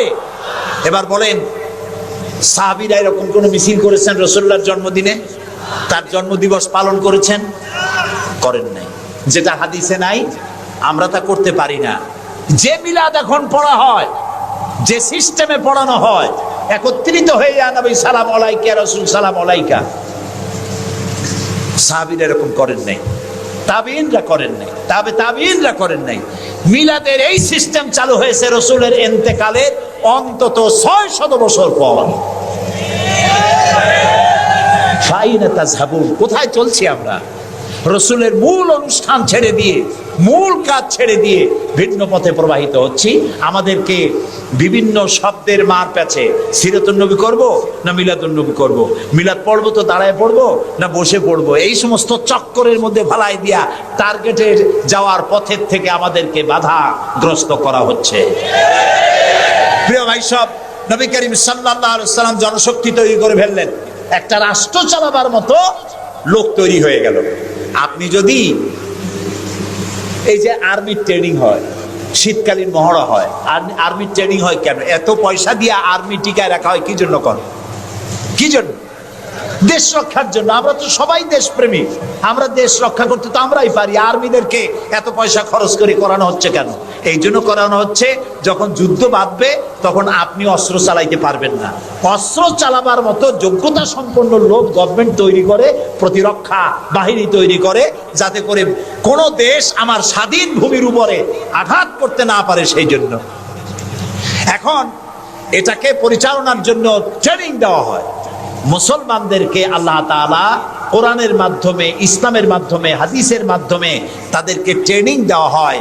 জমিন আল্লাহর, আইন চলবে আল্লাহ। আইনের ইমপ্লিমেন্টের জন্য, সে আইন প্রয়োগ করার জন্য দক্ষ যোগ্য জনশক্তি প্রয়োজন। রাসূলুল্লাহ নিজের সোহবত দিয়ে ধন্য করেছেন সাহাবায়ে কেরামদেরকে, তাদেরকে তৈরি করতে সক্ষম হয়েছেন। 13 বছর চলে যাওয়ার পর আল্লাহ পাক তাকে হিজরত করার অর্ডার করলেন। এবার রাসূলুল্লাহ মদিনায় চলে আসলেন। মদিনায় এসে ইসলামের রাষ্ট্রের ঘোষণা দিলেন। সুবহানাল্লাহ। এবার রাসূলুল্লাহ প্রেসিডেন্ট, এবার রাসূলুল্লাহ কি প্রেসিডেন্ট, রাষ্ট্রপতি। আর তার সংবিধান হলো কোরআন। সংবিধান কি? কোরআন। কোরআনের আইন চালু করে দিলেন। তিনি রাষ্ট্রপ্রধান হলেন। সমাজ থেকে চুরি, ডাকাতি, জিনা, ব্যভিচার, হত্যা, ধর্ষণ সব দূরীভূত হয়ে গেল। আজ মানুষ দরজা খুলে ঘুমাবার সুযোগ পেয়ে গেল। নবী করিম সাল্লাল্লাহু আলাইহি ওয়াসাল্লাম ঘোষণা করলেন, খায়রুল কুরুনি কারনি, সর্বশ্রেষ্ঠ যুগ হলো আমার যুগ। রাসূলের যুগ হলো শ্রেষ্ঠ যুগ। সমাজ থেকে চুরি ডাকাতি নির্মূল হয়ে গেল কোরআনের আইন চলার কারণে। যারা বিরোধিতা করছিল তারাও দেখলো যে মুহাম্মদ সাল্লাল্লাহু আলাইহি ওয়াসাল্লামের সাথে আমরা খামোখাই বিরোধিতা করেছি, উনি তো আমাদের বিরোধী লোক না, উনি তো আমাদের ধর্মের বিরুদ্ধে লোক না, উনি তো দেশে আইন দিয়েছেন এমন যে আইনের মাধ্যমে মানুষ তার নিজের ধর্ম পালন করতে পারে, চুরি করে না, ডাকাতি করে না, মানুষ খাবার পায়, পরার পায়, থাকার পায়, সবকিছুর গ্যারান্টি পেয়েছে। আল্লাহ তাআলা তখন একটি সূরা নাজিল করলেন। আল্লাহ তাআলা সূরা নাসর নাজিল করলেন, ইযা জাআ নাসরুল্লাহি ওয়াল ফাত ওয়া রাআইতান নাসা ইয়াদখুলুনা ফি দীনিল্লাহি আফওয়াজা। আল্লাহ তাআলা বলেন, যখন আল্লাহর পক্ষ থেকে বিজয় আসবে, আল্লাহর সাহায্য যখন আসবে, তখন দেখতে পাবে দলে দলে লোকেরা ইসলামে প্রবেশ করছে। রাসূলুল্লাহর ইন্তেকালের সময় দেখা গেল আশেপাশে যত গোত্রে ছিল, এলাকা ছিল, সব পড়ে ফেলেছে লা ইলাহা ইল্লাল্লাহু মুহাম্মাদুর রাসূলুল্লাহ। কাফের বলতে আর কেউ ছিল না। শান্তি পেল, নিরাপত্তা পেল। ইসলাম শান্তি এবং নিরাপত্তা।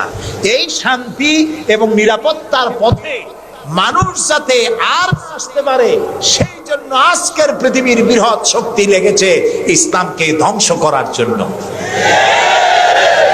আজ আমাদেরকে বলা হচ্ছে সন্ত্রাসী। মুসলমানদেরকে বলা হচ্ছে সন্ত্রাসী আর মৌলবাদ।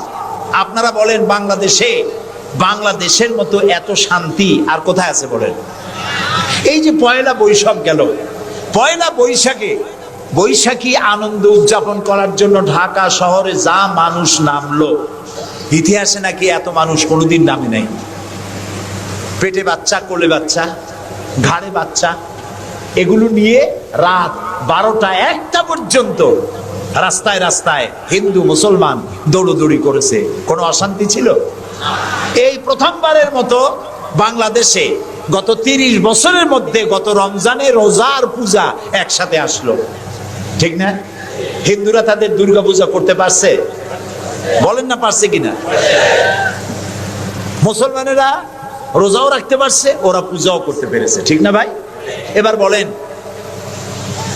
এই ফেনীতে আপনারা দুর্গা পূজার সময় কয়টা মূর্তির মাথা ভাঙছেন বলেন? ভাঙছেন? মন্দির ভেঙেছেন? কোন হিন্দু পিটাইয়া ভারতে পাঠাই দিয়েছেন? বাংলাদেশে সাম্প্রদায়িক সম্প্রীতি সব থেকে বেশি ভালো, আলহামদুলিল্লাহ।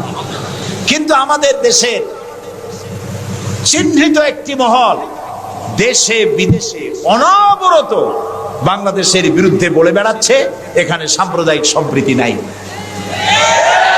এখানে নাকি হিন্দুরা নিরাপত্তা বোধ করছে না, এখানে নাকি সন্ত্রাসের জ্বালা মানুষ অস্থির, আর সন্ত্রাস সব নাকি তৈরি হয় মাদ্রাসায়।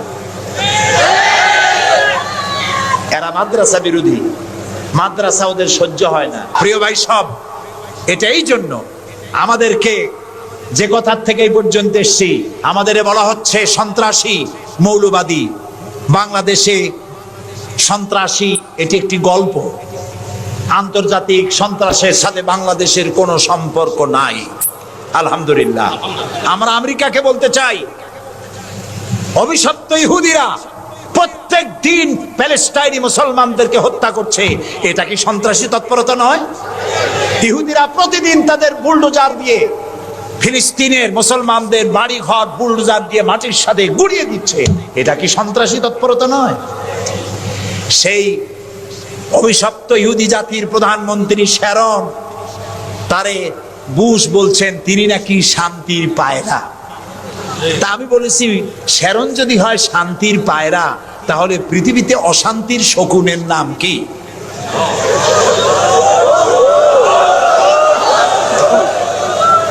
আপনাদের ফতোয়াই কার্যকরী হোক। আল্লাহ আছেন, আল্লাহ আছেন। ও তো ভালো, ফেরাউন ওর থেকে শক্তিশালী ছিল, নমরুদ ওর থেকে শক্তিশালী ছিল। ফেরাউনরে চুবাইয়া আল্লাহ শেষ করছে, নমরুদরে জুতা দিয়ে পিটাই আল্লাহ বিদায় করে দিছে, ঠিক না? সেই আল্লাহ আছে কিনা? জোরে বলেন, আছে। তবে ওয়ামাকারু ওয়ামাকার আল্লাহ ওয়াল্লাহু খায়রুল মাকিরিন। আল্লাহর কৌশল, আল্লাহ সব থেকে বড় কৌশলী। ও বলতেছে মুসলমান শেষ করে দেবে, কলে কলে সব শেষ করবে, মুসলমান ইসলামের রাষ্ট্র শেষ করে দেবে। আল্লাহ তাআলা তার ঘরের মধ্যে মুসা আলাইহিস সালামের মারার চেষ্টা করছিল না ফেরাউন? একটা পুরুষও বাঁচতে দেবে না, সব মেয়ে লোক জিন্দা রাখবো, মেয়ে লোক সব মেরে ফেলবো, এরকম বলছিল না? সেই জায়গায় আল্লাহ মুসারে বানাইছেন কিনা? লালিত পালিত করছেন কোথায়? ফেরাউনের ঘরের মধ্যে। যে বুশ দুনিয়া থেকে ইসলাম আর মুসলিমদেরকে মিটাতে চান, সেই বুশের ঘরের মধ্যে আল্লাহ তাআলা ইসলাম ঢুকাই দিছে। উনি লাগছেন ইসলাম রে শিকড় কাটার জন্য, মেয়ে লোকরে মসজিদের ইমামতি করার জন্য। কারা কি করতেছে আমরা বুঝি, আমরা ভাত খাই। আমার জাতি মদ খাইয়া চোখ লাল করে না, আল্লাহর মেহেরবানি। তোমার জাতি করে। আমেরিকায় মেন্টাল হসপিটালে রুগী সব থেকে বেশি, পাগল বেশি দুনিয়ার সব জায়গায়। দুনিয়ার সবচাইতে বেশি পাগল কোন দেশে? আমেরিকায়। কারণ ওদের ব্রোকেন ফ্যামিলি, যৌথ পরিবার না, স্বামী স্ত্রী বিশ্বাস করে না, স্ত্রী স্বামীরে বিশ্বাস করে না, বাপ ছেলেরে স্নেহ করে না, ছেলে মায়ের ভক্তি করে না।